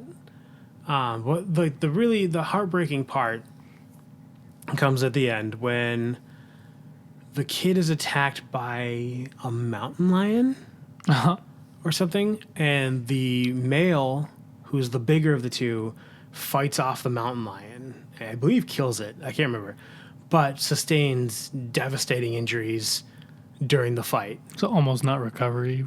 It doesn't recover. Dies. Oh, God. So he dies, and then I really do like these sacrifices. the female. Shit started early. The female is so heartbroken that she just basically gives up. They talk about how the fact that she won't really eat, she doesn't really do anything. She sort of lays there, and so she dies. So both dogs die. Jesus. I remember reading these parts, and it's like Homeward Bound right there. me, 3 other children, and a grown adult crying at a table in the school hall. And yeah. so You are a soulless creature. Right. If you do not have an emotional attachment to losing some fucking dogs or some Right. animals. That's what I'm saying. I told you before, the only few things that make me cry. Right? Yeah. That's so like that's and then the end where the title comes from is he buries them side by side and they have to move to the city or something like that. They move at the end. They move. I don't know what the fuck the point of that Even was. worse. They move, but he buries them and he goes to visit their grave one last time and there's a red fern growing in between the graves. Of course. And it's where the red fern grows. So that's the saddest book I've ever read. I think I want to change my mind. The Sister's Keeper, now that I really think about it, Right. I don't know why. I actually have a theory on this, and I'll tell you after I tell you about my... The Sister's Keeper was a kind of emotionally, I think, roller coaster of a It sounds of like a an story. emotionally taxing story. Yeah, I don't think it was necessarily sad as much as just some emotional. Bridge to Terabithia. Ooh, yup. The Yup. ending of that book made me cry. Okay, and I don't remember if this is in the book or not because I read the book too, and that ending is sad. I've only read the book. I don't think I've ever saw the film. Because the movie, Josh Hutcherson, is that who it is? PETA from The Hunger Games. Josh Hutcherson. Okay. I actually like that guy a lot. He's a good actor. So he, at the end, like they're having the funeral for his friend, and the teacher that he went to the museum with and without his friend, she's at the funeral and like he goes up to her, he's like, maybe next time we can invite her too. And I was like, like Stab in the heart. like and the teacher I think is played by Zoe Deschanel, who Really? always looks like bewildered by stuff to me. I like Zoe. She can be funny. Don't get me wrong. I liked her in She's- Yes Man. It's been so long I since liked her watched in that. Failure to Launch. I even like her in New Girl. Tin Man was what I remember her from. 10 Man. Yeah, 2006. Yeah, that's what I really remember from. She's good in that. Yeah. It was a really interesting because it was It's an interesting take on the Wizard of yes. Oz. I was gonna say it was an interesting take on the Wizard. I was gonna say it was a sci-fi, but it wasn't a sci-fi. It was Well, it was public made television. by Sci-Fi. Was it? Yeah, Okay, made by but it Sci-Fi. was public television. It wasn't a sci-fi channel. It was actually public television. Like they put it on public television. Oh, interesting. So I think it originally aired on Sci-Fi. I feel like. I don't know. I That's just where I remember watched watching it. it when it was like ABC or PBS or something like I think that. they're all owned by the same parent company, I think, Fuck at this if I point, know. anyway. Anyway, Yeah. Bridge to Terabithia. I have to change my mind. Yeah. Because you start talking about this, and I completely forgot about Bridge to Terabithia. Made me cry. It's been a long time since I read the book, but I remember. Here's the thing: I remember reading the book when I was younger, and then I listened to the audiobook probably about 2 years or 3 years ago, and I remember reading it or listening to it while I was in the middle of a rush. And I'm sitting there on so I was sitting there on I can't say sitting there. I was standing there on saute. I was doing it up, right?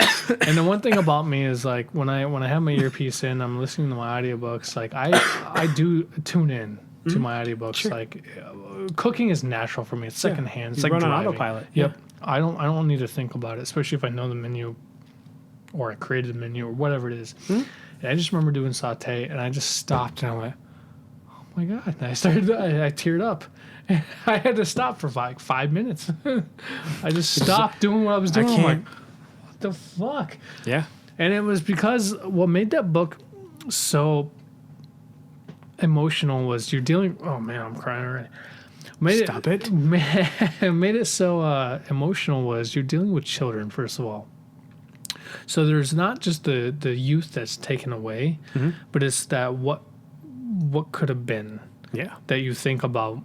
And it's not has to do with a loss of a child that makes you sad. It's purely the unknown. It's that, if this child was like this or whatever, whether it's fiction or nonfiction, it's just a loss of a child's always going to be sad. It's always going to be tough. I've known a couple people who've lost children, and it's been horrifying, but yet it's been one of the most spiritual things that they could connect to and embrace. Sure. And it was one of those things where it's what could be.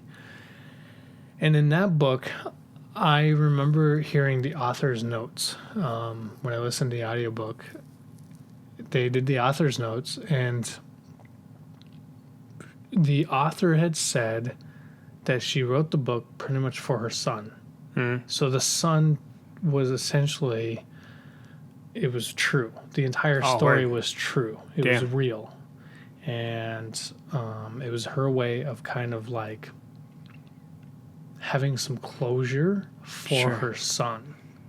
Damn. And that's some of the most realist shit that I've probably read. You know, or listened to, essentially. I read the book when I was younger, and I don't think I don't remember it hitting me too hard until I listened to the audiobook. Right. And like I said, I was in the middle of a fucking rush. I was doing like 6 or 7 orders. I had 6 or 7 pans going on an 8-top flat top, and one of mine's boiler. So I was fully stocked. Now I'm like in the middle of them, like, what the fuck was that? I've had a couple of times like that. I think Justin, who worked with me at the Green Mill, because I listened to it at the Green Mill, I think Justin went, what the fuck's wrong with you right now? And I'm like, this girl died. And he's like, oh, I'm sorry. That sounds like a smelter thing to say. Yep. So, so a book like that didn't hit me the same way because I don't remember it very well. That hits me with the movie is the book is called Freak the Mighty, but the movie is just called The Mighty. Have you seen it? Nope. Okay, so it's Kieran Culkin, I want to say, is, and then the guy that played Fulton Reed in Mighty Ducks. He plays Foggy on Daredevil. Yep. We said his name last. I can't remember his name, but yeah. So Freak the Mighty is basically about this kid who's kind of slow, doesn't really doesn't really make a lot of waves, kind of timid, but really big, so people kind of leave him alone. Ends up like getting in trouble, and then has to be tutored by this younger kid who is on crutches. Eldon Henson. That's it. So essentially, they kind of form a sort of friendship, and at one point, I can't remember why he does it, but at first, like, it becomes a thing where like, he basically picks him up off the ground and puts him on his shoulders, and they walk around like that. And it kind of becomes their thing. Is like that's how they get around. They become close friends, and that's how they get around. And the kid with the crutches is gets him into like King Arthur and the Lord and stuff like that. So they start referring to themselves as Freak the Mighty as like a knightly name. What's it called again? The movie's just called The Mighty. Okay, but the book is called Freak the Mighty? Called Freak the Mighty, yeah. And so at the end, the kid with the crutches dies from whatever disease he has.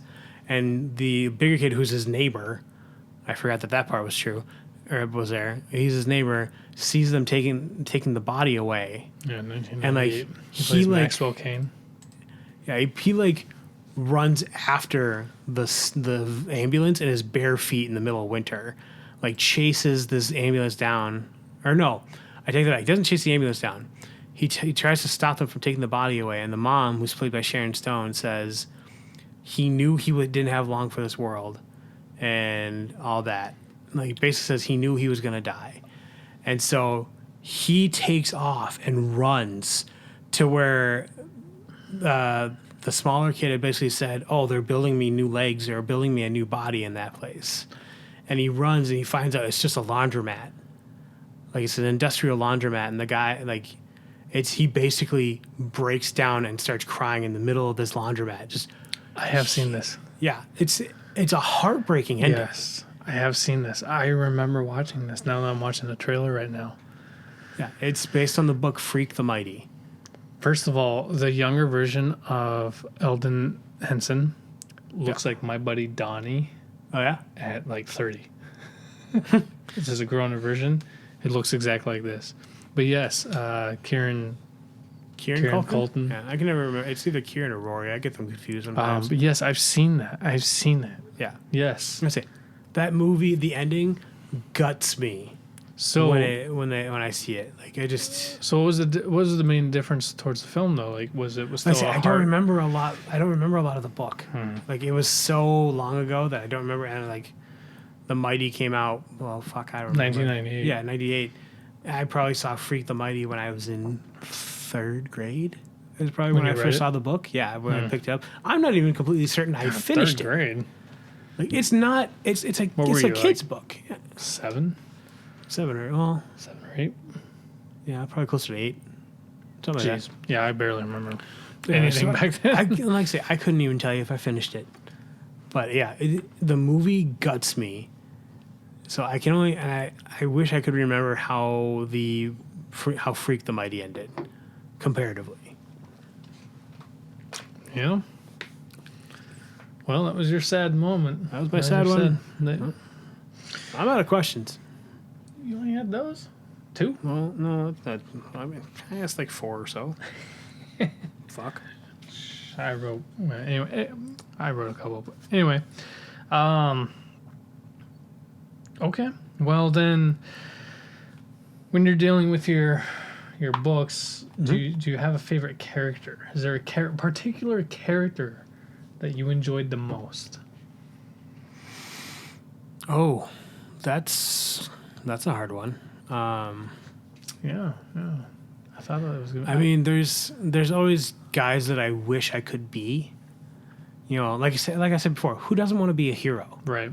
You know, but I mean, I know myself enough to know that like I'm probably not that guy. Like right. I don't right. like I'm not saying that I couldn't be brave.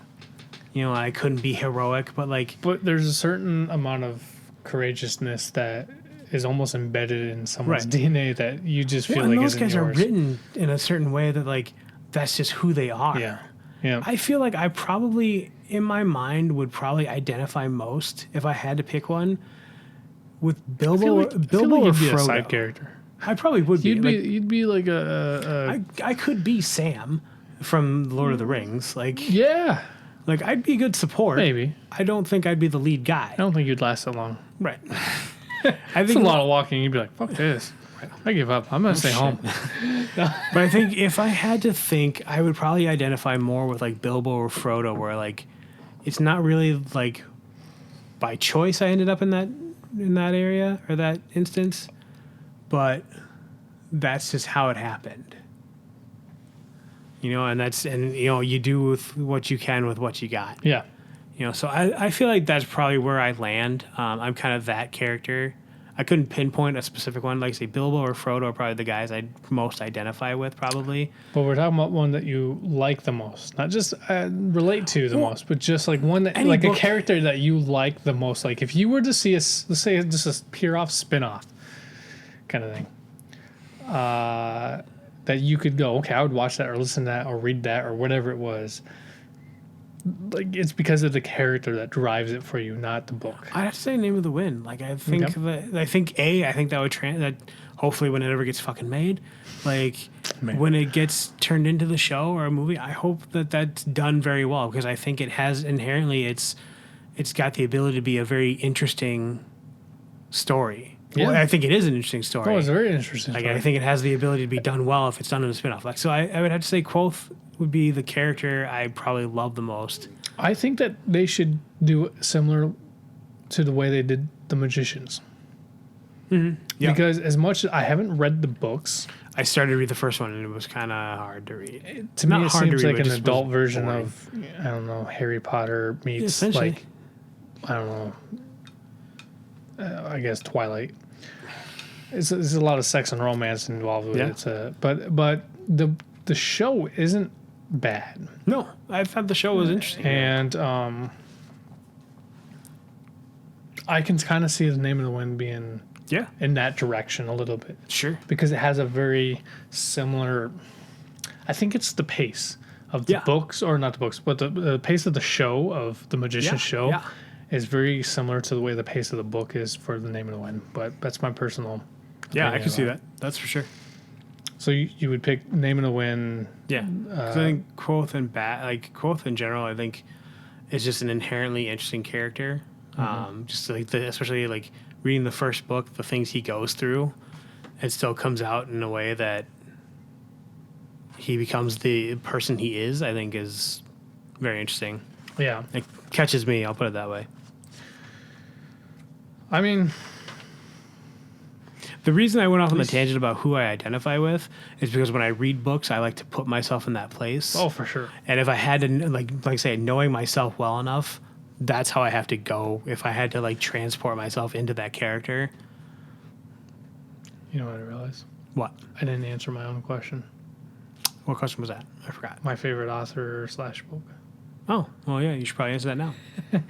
Well, let's talk about the characters. I already brought it up, and I'll go back. When it comes to character, I separate it a little bit less with connective ties and more of what characters I enjoy the most. And James Stark. I love James Stark. First of all, he's the kind of badass that I would want to be if I was a badass.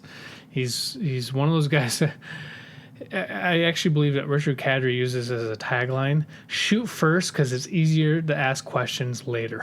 Right. But the reason why is because he can go back and use his magic to go talk to ghosts in the ghost version or whatever, or go back to hell to the land of the dead. Right. He'll do that because it seems to be easier than trying to get something out of somebody when they're alive and resisting. Sure. So he's shoot first. It's easier to ask questions later. I really do like James Stark. Mm-hmm. Sure. It's that kind of badass. I do like my badass characters. Yeah. I really do, my overly masculine kind of badass characters. But I do like them when they have a sense of vulnerability or a sense of, like, when they really get their ass kicked, too. You like them flawed. Yes. Oh, I totally do. But they're still the heroes of the story. Yeah. They're still the badass motherfuckers. And it takes a lot to take them down. I've always been that way. What's that Linkin Park thing? Even the people that never frown eventually break down? Yep. Yeah. And I think that's why I love my certain type of action flicks like John Wick is the perfect example. John Wick is killing double the amount of people who are kicking his ass. Right. But he's getting his ass fucking beaten the entire time through. Right. He's wearing down thin, and I think that's what makes it more, I don't want to say humanistic. It adds humanity to him. Oh my God! Like, it doesn't make him a god; it makes him human. But he is fucking a badass. Yeah. But he's not a god. Right. I don't like things that are so untouchable, but I like things that fucking work it. Yeah, for sure. And I really like characters like that, and I think that James Stark and Sandman Slim series, he's one of those. He gets his ass kicked. One of the biggest things I love about that series is, like, God, I'm hardened clothes. Yeah. Why? Because he's always getting stabbed, shot, set on fire, scraped, dragged. It doesn't matter. He has to get a new set of clothes almost every single time he leaves the house. He has to get new change of clothes. Yep. But I do love when you're dealing with certain characters. I mean, I do love those witty characters, and that's where Surge Storm comes into play by Tim Dorsey. Okay. Surge is one of the most wittiest, comical, criminalistic motherfuckers on the face of the earth. He's one of those guys that you're just intrigued. What the fuck is going on with him? What's going on through his mind? Because he's super intelligent, but he uses it in a deviant way.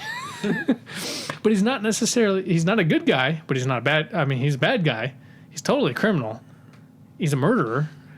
I think he's what's known as an anti-hero. Yeah, he's totally an anti-hero. And I really like those anti-heroes, which is probably why I love Deadpool so much. Yeah. Because he is an anti-hero. Oh, for sure.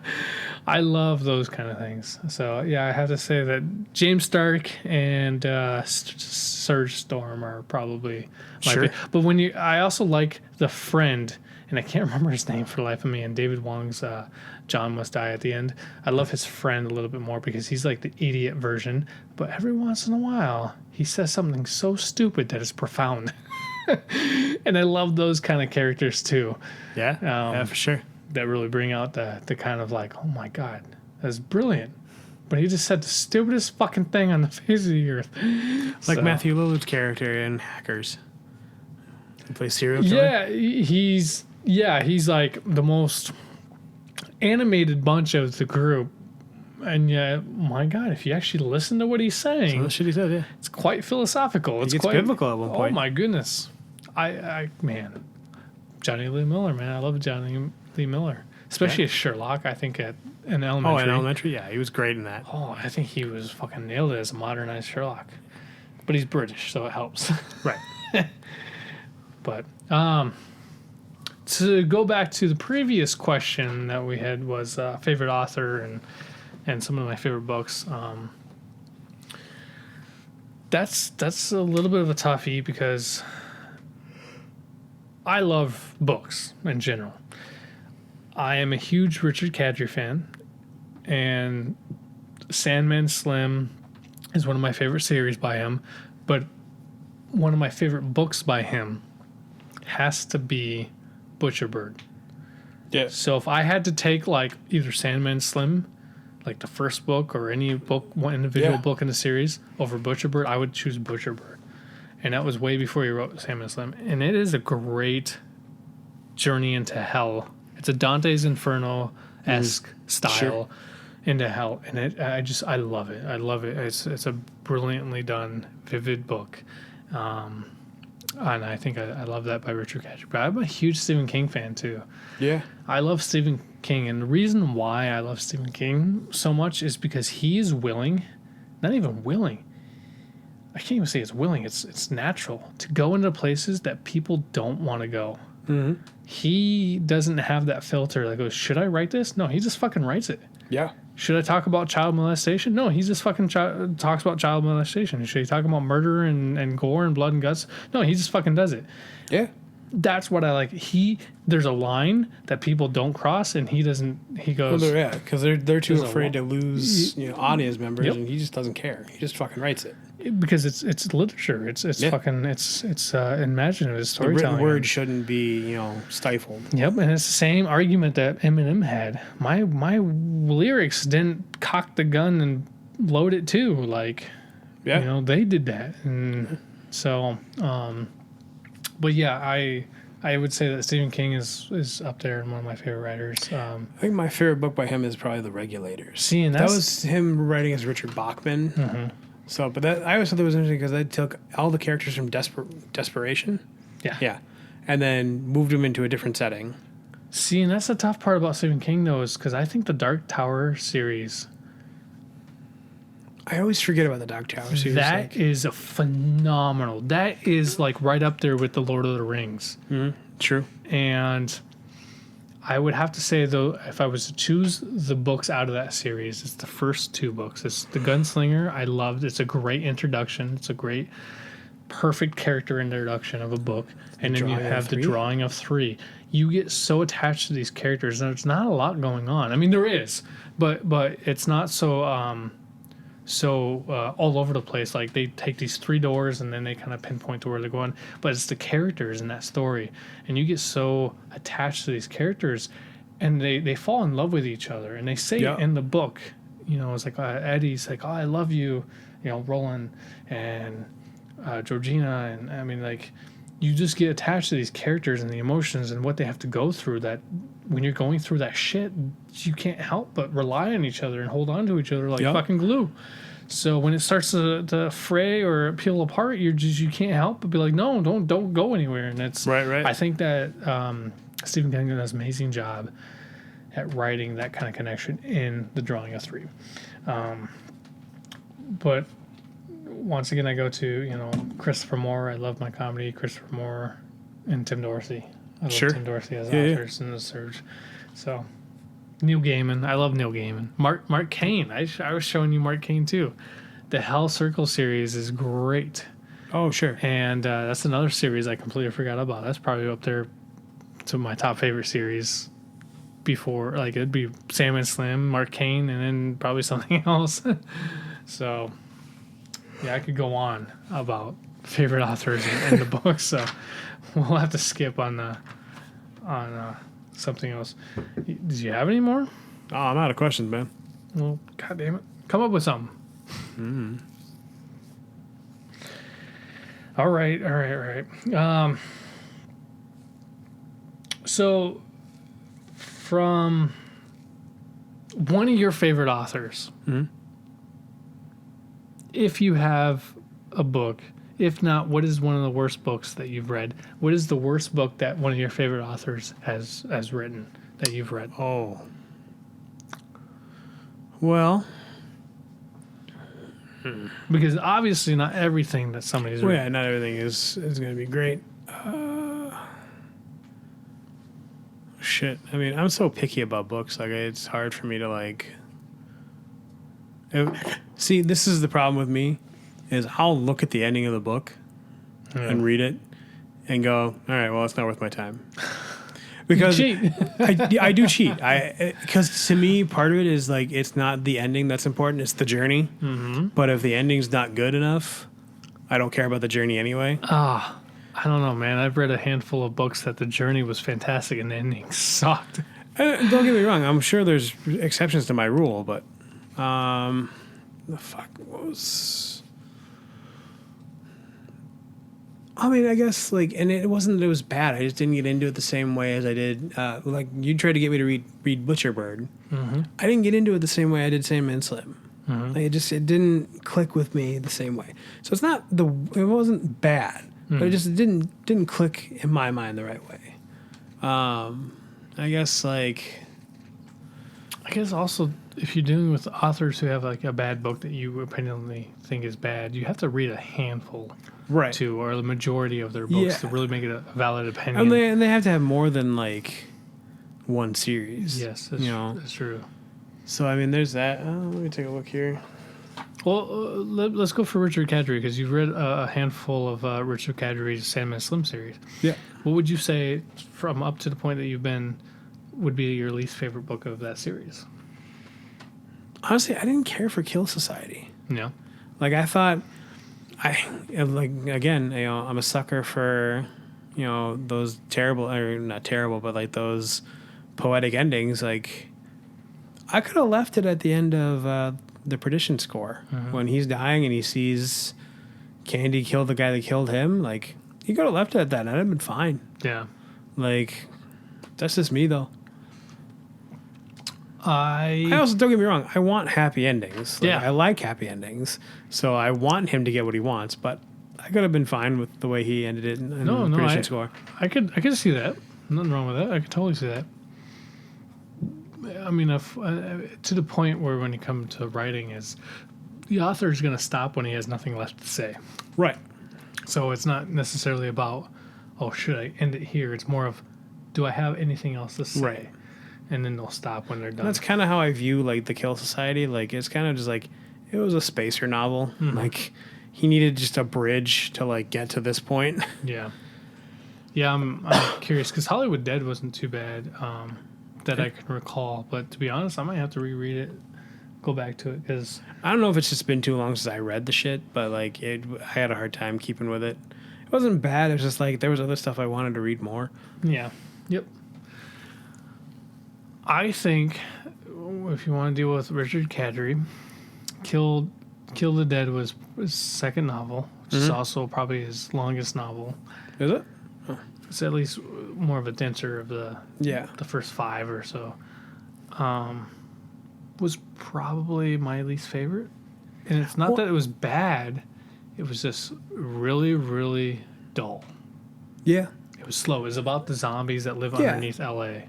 Well, it just seemed like it was a spacer novel to get to something else. Sandman Slim was the origins. You get the introduction. Yeah. And it was great. And then he was like, "Well, now I need to bridge the gap." It was like, "Here's what I need to do." Because he had Devil Said Bang, which is the next. It was Devil Said Bang or Aloha from Hell was the third. Aloha from Hell. So And you Devil had Said those Bang. two. He's got to fucking fill it in. Yep, Aloha from Hell and Devil Said Bang were back to back, because the end of Aloha from Hell picks up right where Said Bang, and that's the first third of Aloha from Hell was pretty dull, and then quarter towards the end it started picking up, and then bam, you get into Devil Said Bang, and then bam, you get into Kill City Blue, and then it picked up. Getaway God. Yep, and then Getaway God, and so it started picking up.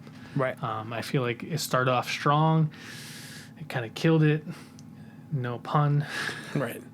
Kill the Dead, and then it was Aloha from Hell was like a really slow start, and then it just seemed like Kill the Dead introduced two characters, like the priest and then the actress, that really just didn't matter. Yeah. They were side characters, and like he killed off the priest pretty quick. Brigetta or Yeah, whatever. Bridget or the whatever. actress, the porn actress. Yeah. She was the zombie hunter. Yeah. Right. And she comes in a little bit later, but it wasn't. It wasn't really important. Right. She was like an okay character for that, and then all of a sudden, like, she had this love thing with the priest that's introduced, and then Thomas. Father Thomas, another Father big. Thomas. Yeah. And then they kill him off, and I don't even remember what the fuck happened to Bridget. No, they didn't kill him off. Well, he into goes a to room like with 13 doors, and he ends up. no, he living went there. into he went somewhere else. Like he went to this like side dimension. That was the room with 13 doors. No, the room with 13 doors is in his. That was the key to the room with 13 doors. But Father Thomas.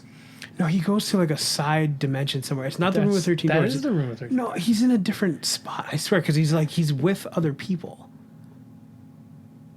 I think he puts Father Thomas in there for a bit, but eventually he puts him in this other I don't remember that.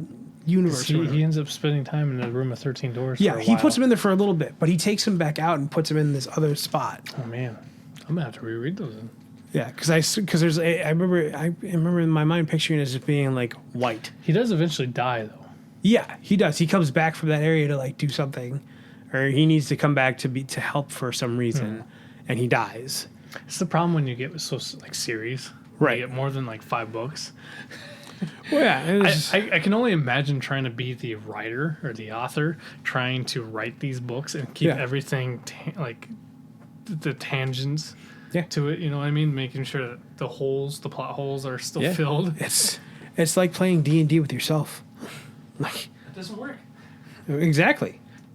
I don't know. I don't think I could ever play D&D by myself. But then again, if I play D&D by myself, I'm usually going to be the dungeon master, and I'm God, and I create the whole universe and the whole world, and I have been a big enough ego where I think I had to hold my own and have my own characters be destroyed by my own self. It's like playing chess against yourself. You may know the moves that you're going to create, but if anything, at least you're going to win no matter what. So, I don't know. I play D&D by myself. I have a character, and I play that character, and then I kill him, or I don't kill him. I don't know. It's me. It's a win-win. So I don't know if everybody feels that way. I'm sure that Aram doesn't feel that he could play D&D by himself, but I feel like I could play D&D by myself. I mean, I do it all the time, just no dice rolling. Well, it's in my mind. That's just called life, Aram. It's called fantasy. Which is your life. Yeah, I wish. Some days. Well, let's move on. I think you talked about your author, right? Mm-hmm. Okay. I think so. I feel like Pretty you sure I did. Yeah. I think I went first. So, yeah. Yeah. Yeah.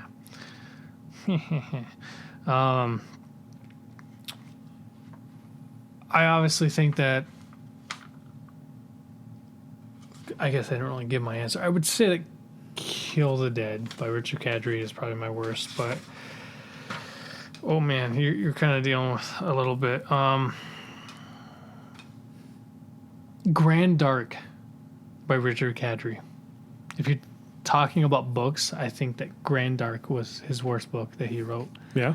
And that was the most recent book that he wrote too. It was just way too political. It was way too in-depth. It was almost like he was trying to be something less than he was when he was writing.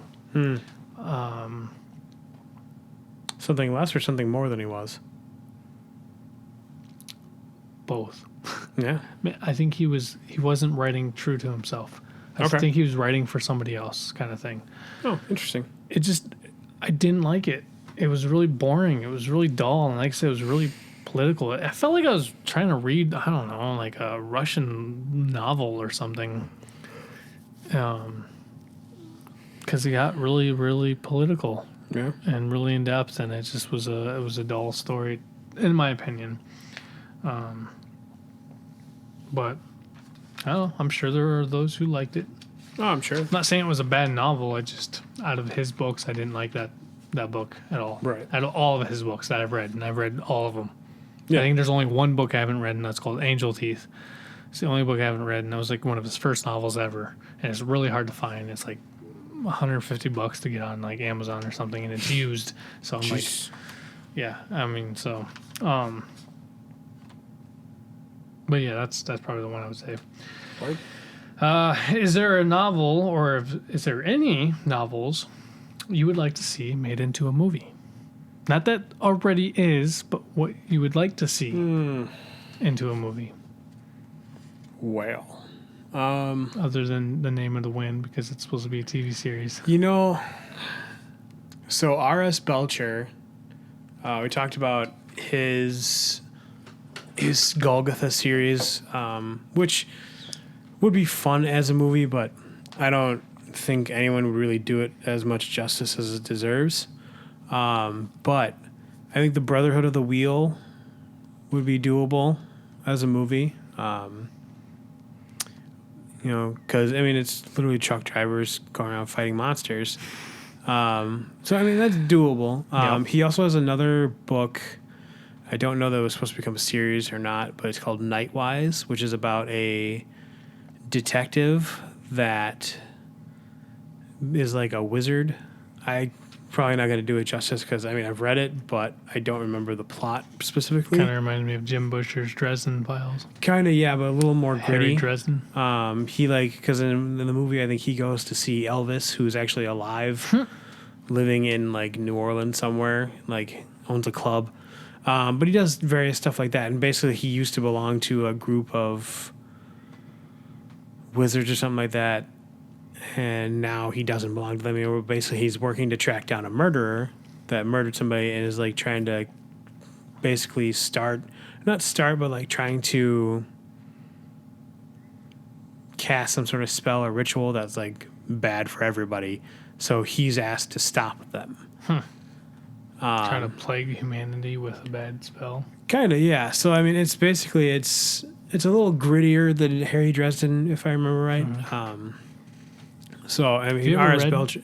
I tried reading some of Harry Dresden's stuff. I didn't get a lot into it. First couple books are super good. It was one of the first audiobooks I tried to listen to. Was about something about Bigfoot. That's way later in the series. Yeah, it wasn't very good either. James Marsters. Oh, yeah. Not James Marsters. Yeah, James Masterson's Marsters is the one that played Spike. Yeah, Spike. Yeah. Yep. He does the voice in interesting. audiobooks. Yep, he does. I think the entire series and audiobooks.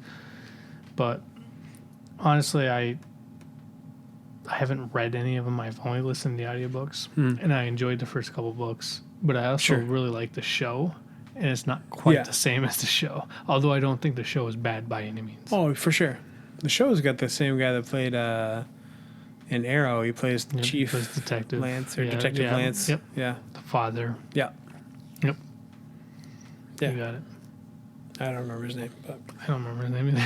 It's fine. But yeah, I think Nightwise or The Brotherhood of the Wheel would be doable. And I think would be fun to watch. Just by the way he writes, I think that'd be interesting to watch. Well, Sandman Slim is mine.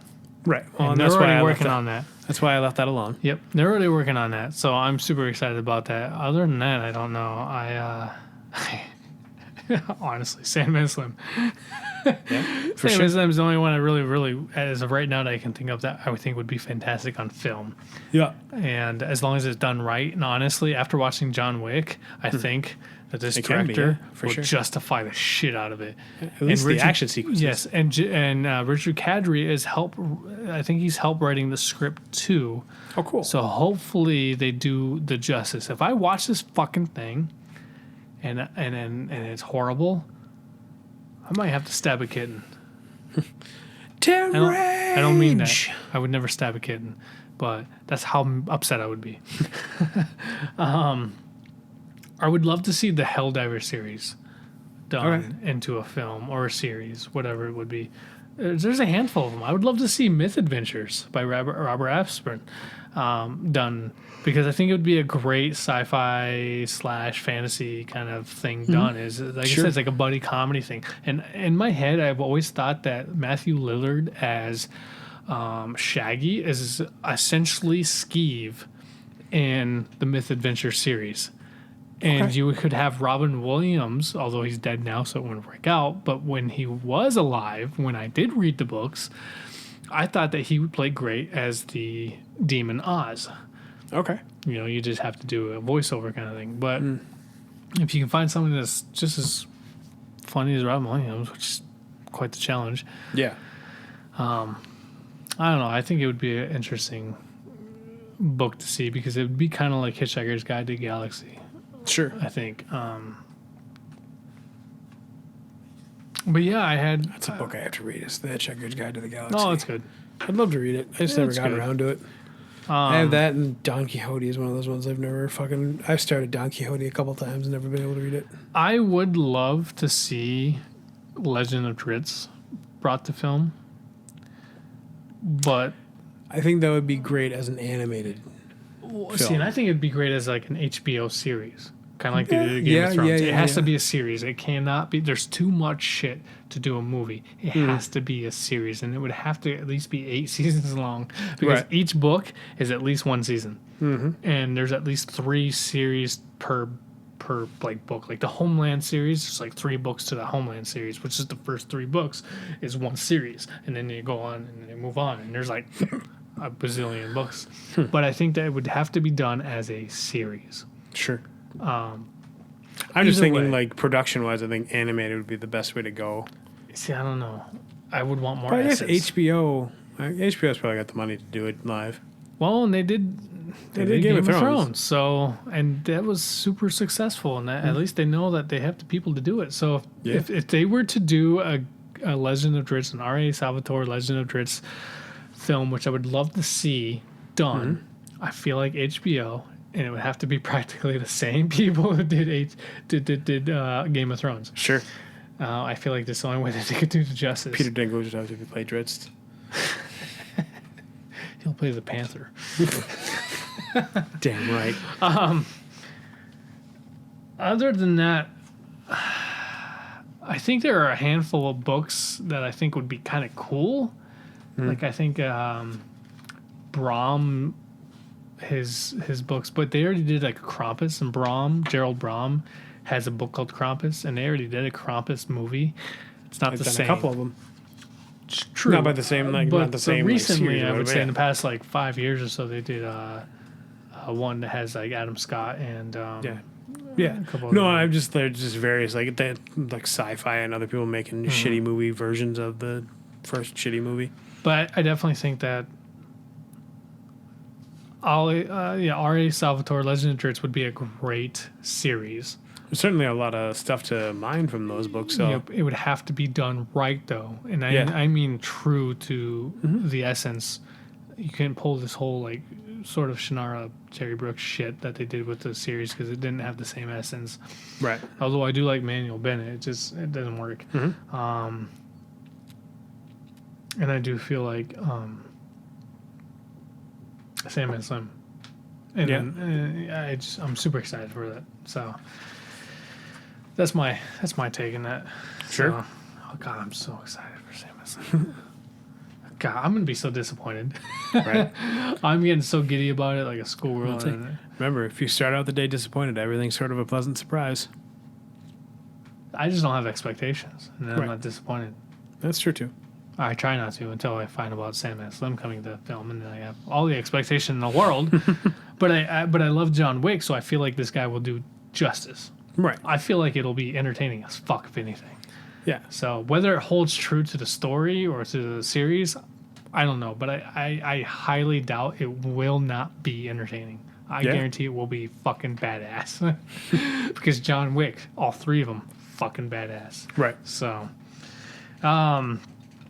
is there a movie you think is better than the book? Oh, God. I can at least name a couple, but...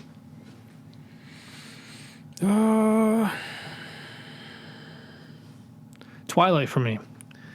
That's one. Yeah. Twilight movie was better than the book. And that has to be books that I've actually read. It's just... And even in Twilight movie, it's not that great. It's just the tone of it was fantastic. I really loved the mood, the feel.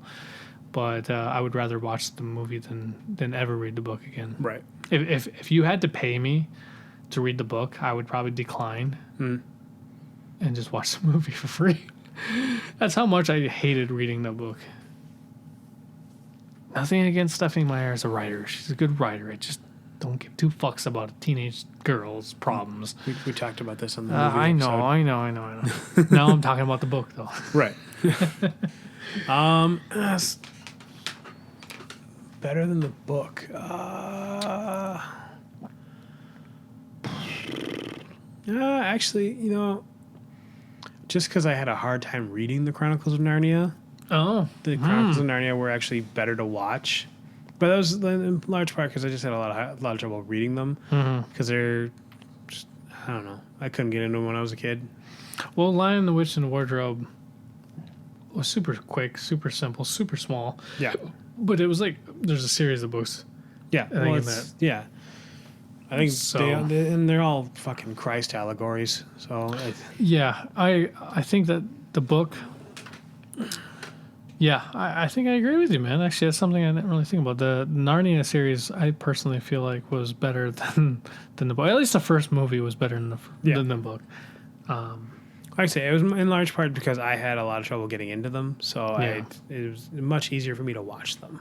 But C.S. Lewis wasn't a better writer by any means. No, not at all. And the books series wasn't bad. I mean, I at least read The Lion, the Witch, and the Wardrobe. I read that for sure. And I remember it being good, but I definitely enjoyed the movie. I enjoyed Narnia much. I think I agree with you. One book that I would like to read is the book Silent Hill is based off of. What? Silent Hill is based off a book. The video game? Yeah, the video game and the movie are all based off a book. What's the book? I gotta No fucking idea. read I gotta this. figure it out too because I'd like I to read love it. Silent Hill. It's one of the few video games I had a hard time playing because it creeped me the fuck out. Well, like- especially those first couple with the radio, Yes. Well, the crackling of the radio. when you're like walking through the fog and you have those like sloth thingies coming at you and you couldn't Yeah. see them because they're in a fucking fog and your flashlight Yeah. would go out. I was Creep me always the fuck out. I It's was too always much. I was always unnerved by the crackling, the static of the radio, because that was always the there was an enemy nearby, so you knew something was coming, but you never knew where it was coming from. And you didn't want to know. Right? It was like, God, please just let me Oh, hide. seriously, Silent Hill is probably one of the creepiest games I've ever played in my entire life. Yeah, they're all based off a book. I had no fucking idea it was based off a book. What's the book? Find this book out. I want to read this now because I love dark and morbid shit, and that is one of the creepiest shits that I fucking had to deal with. Was and the movies were. I actually enjoyed the movies. I didn't necessarily feel like they did an entire justice on the video game, but I enjoyed the shit out of the movies, especially the first one. The first one was really good. Second one was whatever. It was okay, I guess. God, I didn't have no idea that it was based off a book. If you want to read some messed up shit, I have a fascination with hell, and that's why I like Silent Hill so much because it has this concept of like dimensional hell. And Edward Lee writes these books. Not the cook,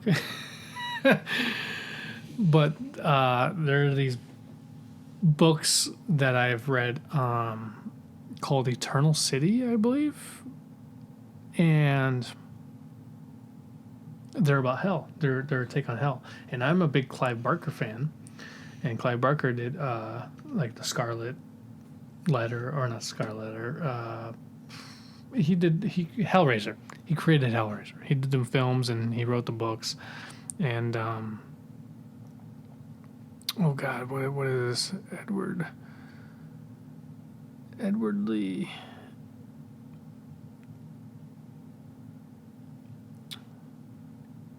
Well, shit. Anyway, I have to. There's a series of novels called the Silent Hill books. Like there's Silent Hill Dying Inside, Silent Hill Dead Alive, Three Bloody Tales, Among the Damned, Past Life, Sinner's Reward, Paint It Black. So those are all like novelizations of Silent Hill. Like they're all Silent Hill novels. They're not novelizations of the book or the games. Mm-hmm. My understanding, but they're all books. Wait a minute. So yeah, Edward Lee is a writer who did a book series. There's only 2 books, I guess, in this particular series. So City Infernal is the first book, and then Infernal Angel is the second book. And it all has to do with, I mean, they're pretty gruesome, they're pretty vulgar and to a matter, but they're all in hell. It's all about being in hell. And I think they're fascinating. I love them. I love the idea of being in hell, which is why I like Gerald Brahms' Lost Gods, because it's a Dante's Inferno kind of concept. It's about him going into hell and then coming back out to kind of redeem himself and redeem his life and all this. And fuck, I love the concept of hell. I've always been fascinated with hell. I think Dante's Inferno has always been one of my sweet spots. Well, like in Shotgun or the Six Gun Tarot, the Remy Chandler novels, I find not so much hell, but I think angels, when they're depicted as things that are less perfect, I guess, I find them infinitely more interesting. Yeah, you know, they're praised as this like porcelain entity, this untouchable beauty. Yep. And you're pretty much saying that there's flaws to them. Yeah, I find them as characters at that point far more interesting. Like, there's a character in the Six Gun Tarot who's revealed to be an angel, and he talks about how he was punished because he didn't believe in humanity. He was punished. He was made to watch over them, and so that was a kick in the teeth. Right. What? I don't believe in humanity. They don't exist. Oh, shit. There they are. Well, he didn't believe in them as, like, being worthy, I guess is the way to say it. Like, okay. Not that he didn't believe in them, So but it's he a didn't righteous thing. Yeah, he didn't think that they were worth the time. He didn't understand why God had invested in them. Yeah. I was going to say, well, it's like believing that dinosaurs don't exist. But where do our oil come from? Right. Fossil fuels. But he basically talks about watching them and seeing them persevere through hardship and stuff like that. And he's like, and all of a sudden he understood why God was so infatuated with them and why he loved them the way he did. And he understood it, and all of a sudden he became invested and stuff like that.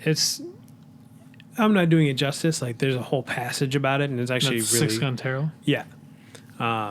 It's actually pretty cool. It's a good book. Six Gun Tarot, The Shotgun Arcana were both good. Like I said, I haven't read The Queen of Swords yet, but I gotta read that. R.S. Belcher is actually a really good author. He's got, like I say, he's got the Nightwise book, which I think was supposed to become a series at some point, the Brotherhood of the Wheel, and the Golgotha series. All good books. You answered your favorite, like, what movie? Yeah. Like, better in the book? What movie was better in the book? Yeah, I talked about Narnia. Okay, so Narnia. Because I agree with you on that one, that's for sure. I think Twilight was the answer I essentially had. My like, straight out, I just think that the Twilight movie is better in the book. But I don't like them both. It's just, I think it's personally because I don't think I could trudge through that shit again. Right. And I would just rather watch the movie. And like I said, the movie did have an excellent tone. So, other than that, that's tough. That's really tough to say. I do think that the Lord of the Rings films are fantastic, and I would rather watch the films than read the books again. The Lord of the Rings, I know they don't do quite the justice, but it's just... Lord of the Rings, yes. I will go to bat fantastic. with the idea that The Hobbit should not have been made into 3 movies, and I think it pisses me off to no end. Although I do love Martin Freeman. Oh, yeah. As Bilbo, I agree. Yeah. I don't think they shouldn't be that fucking... But they were trying to cash out. Right. It could have been one film. Yeah. Two if you want to get quite the detailed. Yeah, But for sure. For sure, yeah. God, yeah. Which films do you feel is the closest to the book, though? Because I feel like it's a little bit different to say like a movie's better, but what film do you feel is the closest to the book?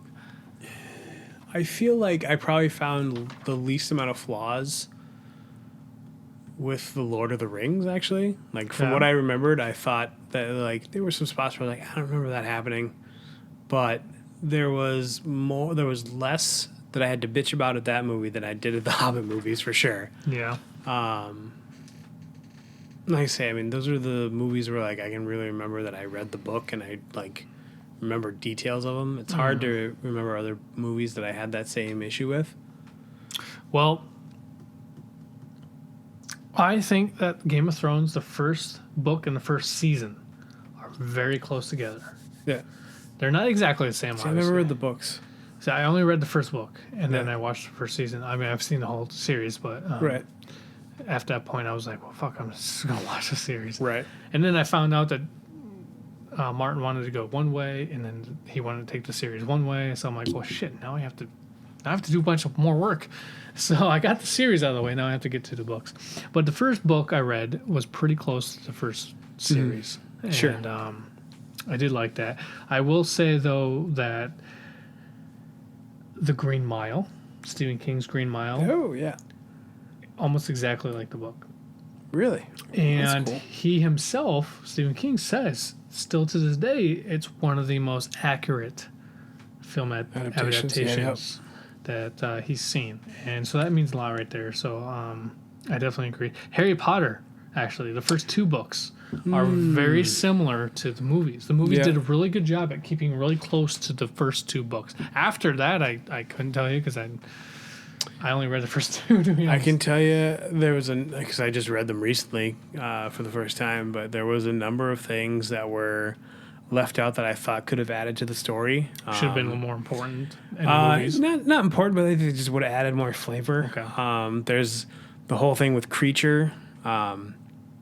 Creature actually becomes a bigger character. At one point, they figure out that the only reason Creature is the way he is because he was stuck with a master that was that way. So like he just kind of adopted that mannerism, and like once people start treating him kindly, like he starts acting nicer. And at the end, in the final battle, there's in the book, I believe, he's actually shown leading the house elves into battle. Yeah. So he becomes a character that's a little bit more that adds more flavor than you get from the movie. For sure. Don't you hate that, though? When you you watch a film and you're like, why didn't they put this in there? It would have been better. Part of me thinks that sometimes if you buy the DVD and they have extra scenes, then maybe they threw it in there. Yeah. But if they just entirely ignore it, yeah, I'm like, what the fuck were you reading? Because I was reading something entirely different then. Don't get me wrong. I know, decisions have to be made and shit has to be cut. Still. But I feel like, things, especially, that's one of those things that like that.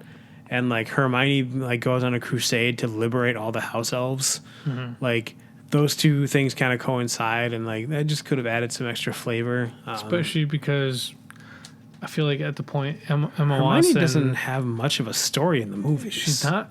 She's only there as like a support character, and she really is She falls flat through the entire series. Mm-hmm. Mm-hmm. She's just a friend. Yeah. She falls flat though because she's a female. Yeah. Co-star or whatever character, whatever you want to call it. Yeah, she doesn't have a lot of element. Right. Yeah, I agree with you, and it's like I say, it's one of those Emma things. Watson's this cute little English girl that right. grows up, and I'm like, well, I don't give a fuck about that. Right. So things like that.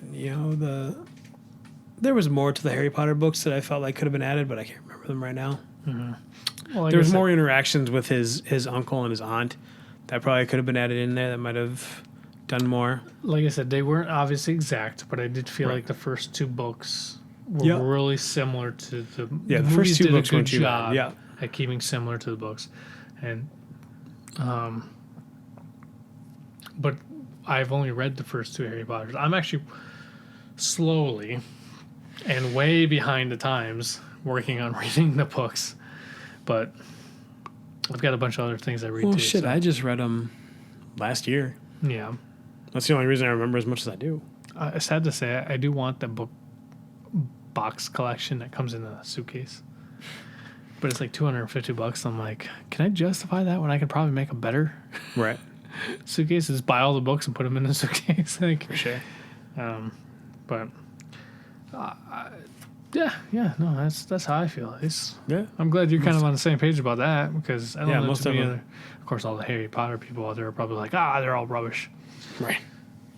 But what about the books that have like a connective, relative, like story that like you just feel like you belonged in, or the characters that you feel like this is who you are, kind of thing.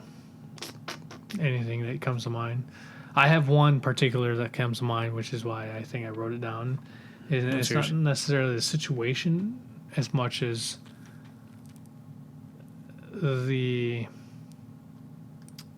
beginning character of the story, but I'm asking you the question. So, I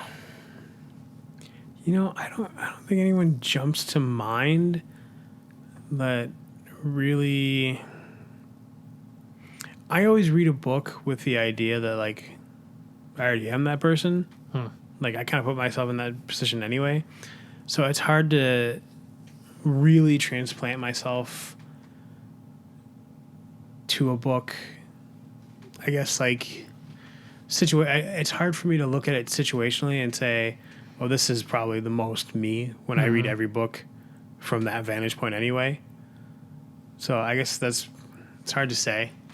Like I say, it probably goes back to earlier when I was like, who doesn't want to be a hero, but knowing myself, I probably would end up being someone like, Frodo or Bilbo, where like I didn't necessarily want to be here. Forced into the hero it's just side. the circumstances dictated that I end up here, and this is what I'm doing. But I feel like those are some of the most honest ones. Yeah. Because they're not doing it for the fame. They're doing it because they have to. Right. And you get a sense of integrity behind that fame. It's not, I want to be in the spotlight. Those who do it for the spotlight, it's kind of like I used Mysterio and Spider-Man as an example. Okay. Not necessarily from the movie, but the idea of Mysterio is he was a magician. He was an illusionist who wanted to be the most spectacular illusionist or magician in the world. But because he wasn't, he didn't feel like he was, he turned to a life of crime. Right. And because he pretty much got dismantled by critics saying he was just a hack. And because of that, he expected to be this good, right? But he wasn't. And that's where I think you get a sense of integrity when those who are forced into something. It's the courageous underdog, essentially. Yeah, for sure. And everybody loves an underdog. So that's what the saying says. Although I didn't like Underdog. Not the movie. No. Or the cartoon show. was fine. I don't know. I didn't watch cartoon had a great song. That's true. But I didn't watch the show. I watched other things, like Ninja Turtles. Right. Well, Underdog was kind of old at that point anyway. Yeah, it's way before our time. Yeah. But, so you didn't really have one that you felt like you... None of them ever... Nothing that comes to mind. Yeah, nothing, like say, I mean, if I had to... Gun to my head, if I had to put myself in a book, like, as a character, like, I think the one that'd be truest to me would probably be someone like Frodo, who kind of just got thrown into it and then went, well, someone's got to do it, so, okay. Do what needs to get done and move on. Exactly, finish the task and then... find out what's after. I actually found a book that hit me a little harder than I thought, realistically. And that was Supermarket by Bobby Hall, a.k.a. Logic. And that's his rapper name, is Logic. He's a white rapper, super big, super famous, very... I've heard of Logic. Very intricate, very talented. Don't really get into his rap, but he wrote a book, and it surprisingly did extremely well. It was a bestseller. It blew up. It was a fantastic book, and it had a great twist to it, too. Really? And it was really, really well done. I read it, and then I was super shocked and I immediately went and actually purchased the audiobook because he reads his own book. And I love when authors read their own books. So yeah, when I read it, it kind of struck a nerve. And I was thinking, I actually sat on like half the book. I sat on it for a little while before I picked it back up because of how close it came to how I felt. Sure. And so in the story, you have Flynn, who's the main character, who's trying to write a book. He goes and he writes and he writes and writes, and he goes to this published company that finally goes, hey, we want to write your paper, or we want to publish a book, kind of thing, or we want to, whatever it is that they do. They want to pretty much hire him and pay him to write a book. But then he needs more essence. So he essentially starts working in a supermarket to get these characters, to gain more meat and potatoes to his writing. But how he felt, the way that Bobby Hall writes, the feeling that Flynn goes through of trying to be a writer is 100%, almost to the T on how I feel. And it just kind of freaked me out, almost to his relationship of his father, too, and kind of the relationship he feels and the idea that he thinks, almost to a T. It just shook a nerve. Like, it just freaking shook a nerve and made me almost feel very uncomfortable reading it. Really? And I don't think I've ever read anything that's made me go, my God, this is me. This is me in a nutshell. Like, I feel like he's talking about me in the way that I feel. And not the entirety of the book, though. Right. Especially towards the end, because I don't want to give it away. But I don't think I'm bat nut crazy. I don't think I need to be put in a mental institution or anything, or an asylum. Sure. I don't think I'm that far. I don't think I'm that bad. Hopefully. I might just be delusional, too, so who knows. But that is definitely one book that I've been able to relate to. Right on. For character-wise, it was crazy. I seriously, I was just shocked. I actually had to pause like several times and reread it and just go, God, this is for real? Somebody's inside my head or something. But a couple other questions I had was, I wanted to stay away from autobiographies because I did have a question saying, what are some of your favorite autobiographies? Because they are a little bit different than writing or reading like a fantasy novel or sci-fi fantasy or whatever. When you're dealing with memoirs or autobiographies, you're dealing with a little bit more of a personal connection towards this celebrity of some sort. I haven't written an autobiography that anybody's going to read, although I think I have a fairly interesting life. I don't think anybody's going to care. Why? Because I'm not in spotlight. So I kind of stayed away from that. Sure. Because it's a little more particular. It's a little more of a narrow window, too. Sure. You're going to have a small section. Yeah. Now, if you go to the bookstore, you have one row of autobiographies, and that's about it. Yeah, Mick Foley was probably the best that I've read. Like I said, I read Lewis Black's first book, and that seemed pretty autobiographical. It had funny bits too, so I don't think it was totally autobiographical. I started to read Simon Pegg's. It was one of those times where like I had other stuff going on, so I didn't finish it. You got that in the Loot Crate, didn't you? Yeah, I got that. I got the same thing with Kevin Smith's book, Tough Shit, which I still have floating around my house. You should let me borrow that. If I find it. I've been wanting to read it. Right. Or I should just get an audiobook. But yeah. He might read it himself, for all I know. Probably. Simon Pegg read his. Yeah, I believe it. It was good. That might be an easier way for me to read autobiographies. It's quick. Yeah. Once again, I have a handful that I've read, like Corey Taylor, and I went through my autobiography stuff. But if they read their own books, I'm fucking listening to it. Yeah. Because it adds more dimension to what you just read. Oh, I'm sure. Or I might just skip it entirely and just go, well, fuck, he's just reading it anyway, like I did with David Spade. Right. So. The one that I'd like to read that you actually have is Martin Short's autobiography.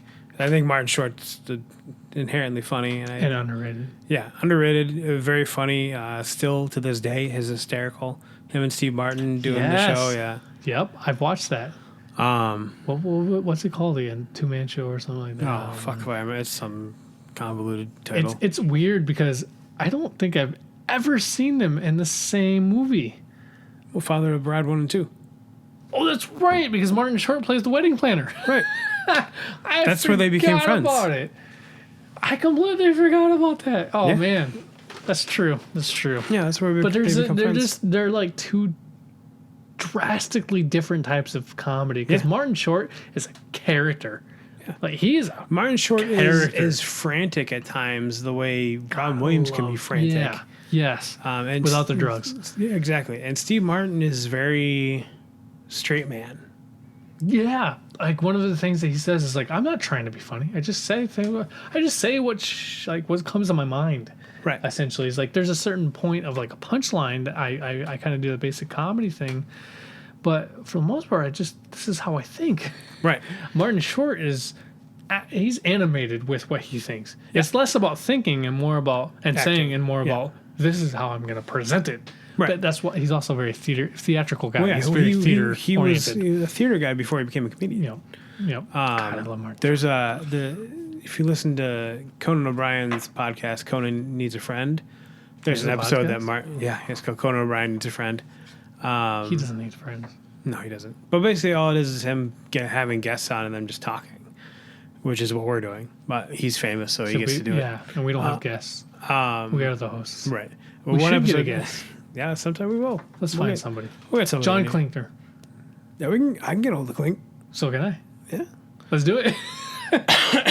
I don't know why that just came to mind. I think it's because I just saw him on Instagram. He just posted something on Instagram, and he's the first person that came to mind. Anyway, I'm sorry. Martin Short on Conan O'Brien has one of the funniest things I've ever heard. And Conan O'Brien talking about how Martin Short will insult you in like this off way where like it's just something he just does. He doesn't really he's not really thinking about it. It's like he does it while he's doing something else. Mm-hmm. And he's like, we were going to lunch and I was like, Martin, do you want me to call and make a reservation? And Martin just replied back with, no, I like to get a table. And it was like delivered like that. And it was like, I was one of the funniest things I'd heard in a while. Yeah, I think Martin Short's super funny, so I'd love to read his autobiography at some point. I should read that. I have not read it. I can honestly say I haven't read it. I should read it though because I do like Martin Short. One of the few things that I like about Martin Short his or film wise actually was Merlin when he did the TV series Merlin with Sam Elliott. Or not Sam Elliott. Sam Elliott. No, Sam Neill. Sam Neill.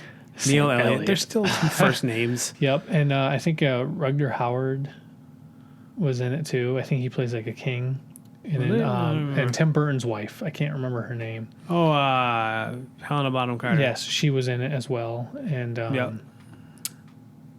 I remember watching that because it was like 1999, 2000s when that series came out. I was still living. I think you can find it on Prime. Oh, you can. Oh, it totally is on Prime. I've rewatched it. Yeah. But it's one of those things. I watched it when it came out, at the same time that Roar came out. Yeah. With Heath Ledger when he was 18 years old.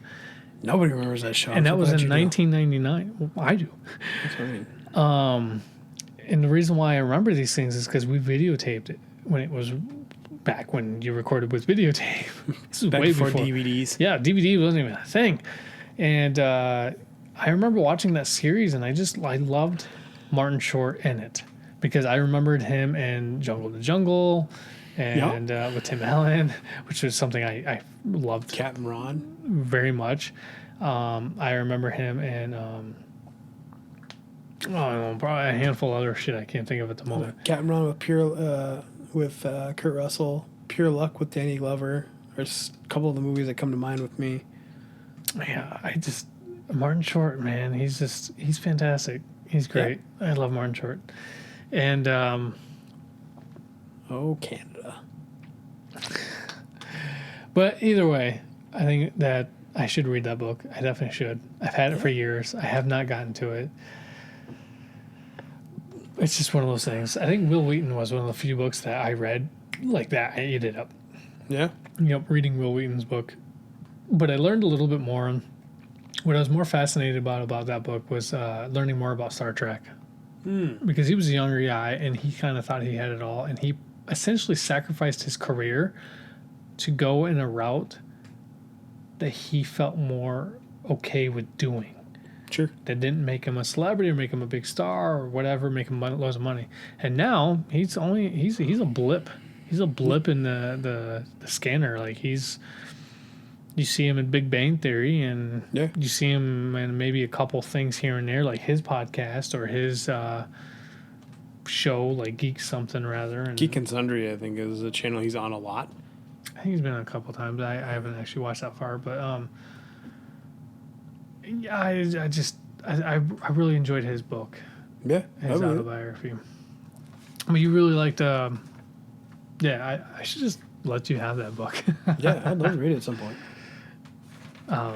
Any others other than Mankind? And I haven't read a ton of autobiographies. That's the problem. I haven't.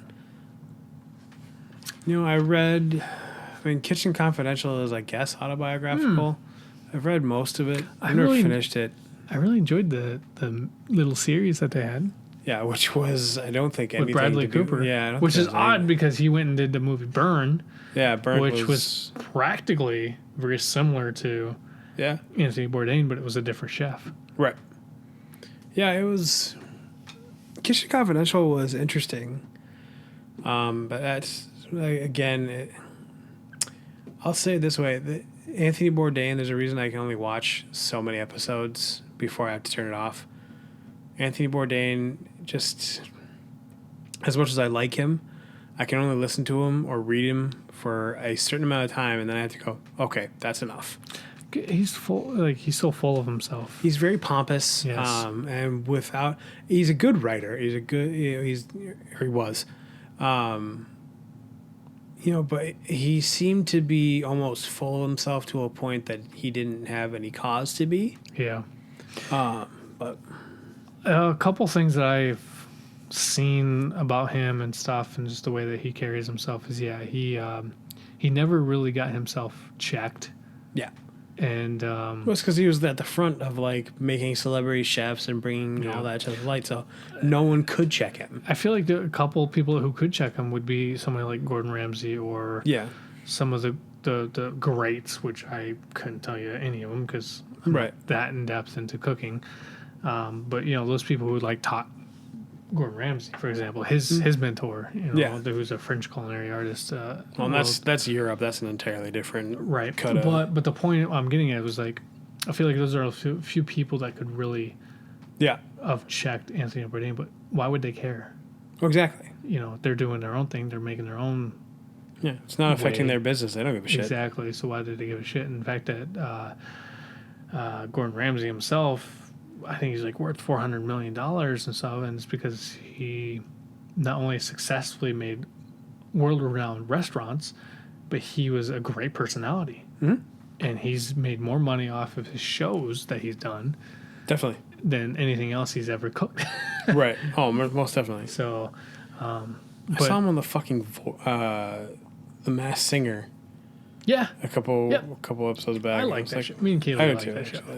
We enjoy it. It is okay. So people can hate on The Masked Singer all they want, but the thing about that show that is great, especially for right now, is they are the farthest show from taking it so seriously.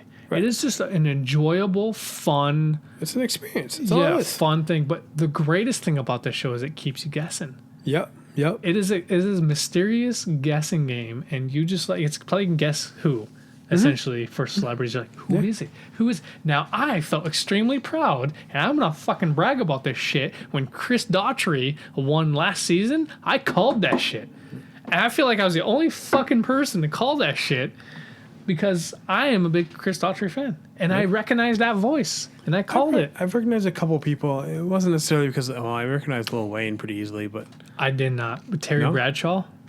I didn't recognize Terry Bradshaw. I didn't get it from the voice. It was the shoulder chuckle.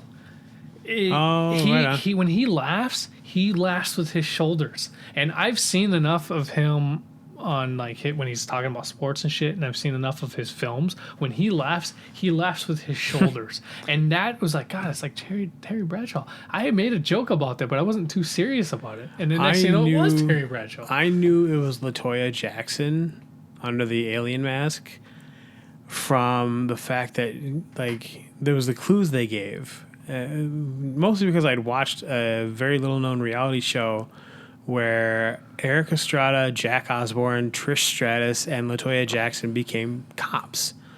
Like, went to police academy, got trained, like, and became actual police. Like, they had to get tased and everything. Eric Estrada. And shouldn't he have done that for like his role as Chips? Yeah.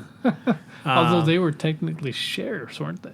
They were patrols. I remember. They weren't Highway cops patrol because they wore beige outfits. Cops don't wear beige. Highway patrol, maybe. Yeah, so they had to be patrol or something.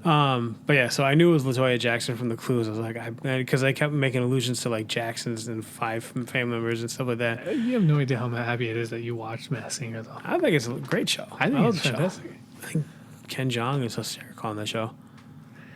You know, Kaylee's like, why don't they get rid of him? I'm like, because his job is to be what he's doing. Yeah, that's what he's supposed to be doing. He's supposed to be that oddball, that almost annoying, and he's good at it. That's what his whole job is. That's why he doesn't probably take it too serious when people make fun of him. Right. Because that's his entire job, is to be the annoying one while everybody else is being serious. Exactly. I still have a hard time with Robin Thicke, though. Mainly because I don't know shit about Robin Thicke other than he's Alan Thicke's son. I don't know any music. I couldn't name a single song. Oh, yes, I can find one nothing. for you. I guarantee. I remember when he was with Miley Cyrus and he got a bunch of shit for dry humping Miley Cyrus or some shit. Because he looked like he was trying to dry hump a chicken cutlet. Well, he also looked Beetlejuice. He's wearing a Beetlejuice outfit. But the only thing I know about Alan Thicke is that Robin Thicke is that he's Alan Thicke's son. Yeah. But that's the only thing I know about him. Yeah, that makes me happy. Kind of strayed away from fucking books. Yeah, we did. Should we? I think probably should wrap her up. Yeah, 3 hours. Well, you did answer that autobiography question, which is, I guess mine would. I mean, I listen to a lot of them. David Spade. Right. I would say that John Cleese and Eric Idle have been fantastic. I love both of those. Read both of those. Yep. David Spade was really good, and I've read both of his. But I also listen to these. The ones I have read, I end up listening to on audiobook because they read on Corey Taylor. All of his Corey Taylor books I've listened to and read all of his because I enjoy listening to the author talk about themselves. It adds more. Kevin Hart was super good. Doug Stanhoff, I don't know, his is okay, but it kind of led more into like, I know who this guy is, but why is he big? And then I go, he's not. Oh, yeah, he's not. So, yeah, Jim Gaffigan was super good. Nick Offerman, I love when Nick Offerman narrates. First of all, anything that Nick Offerman will read, I will listen, because I love his voice and. Yeah, it's so monotone. Yeah, but it's the way he's just got a voice. Neil Gaiman too. I love Neil Gaiman's voice. But yeah, no, I think those are my favorite. Amy Poehler's was fantastic.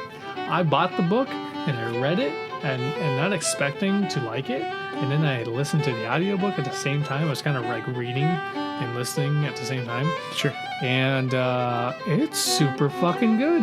Yeah? Yeah. I'm not big into female comedians, but like Amy Poehler's book, was fan-fucking-tastic. And it had pictures too. So that helps. That was fun.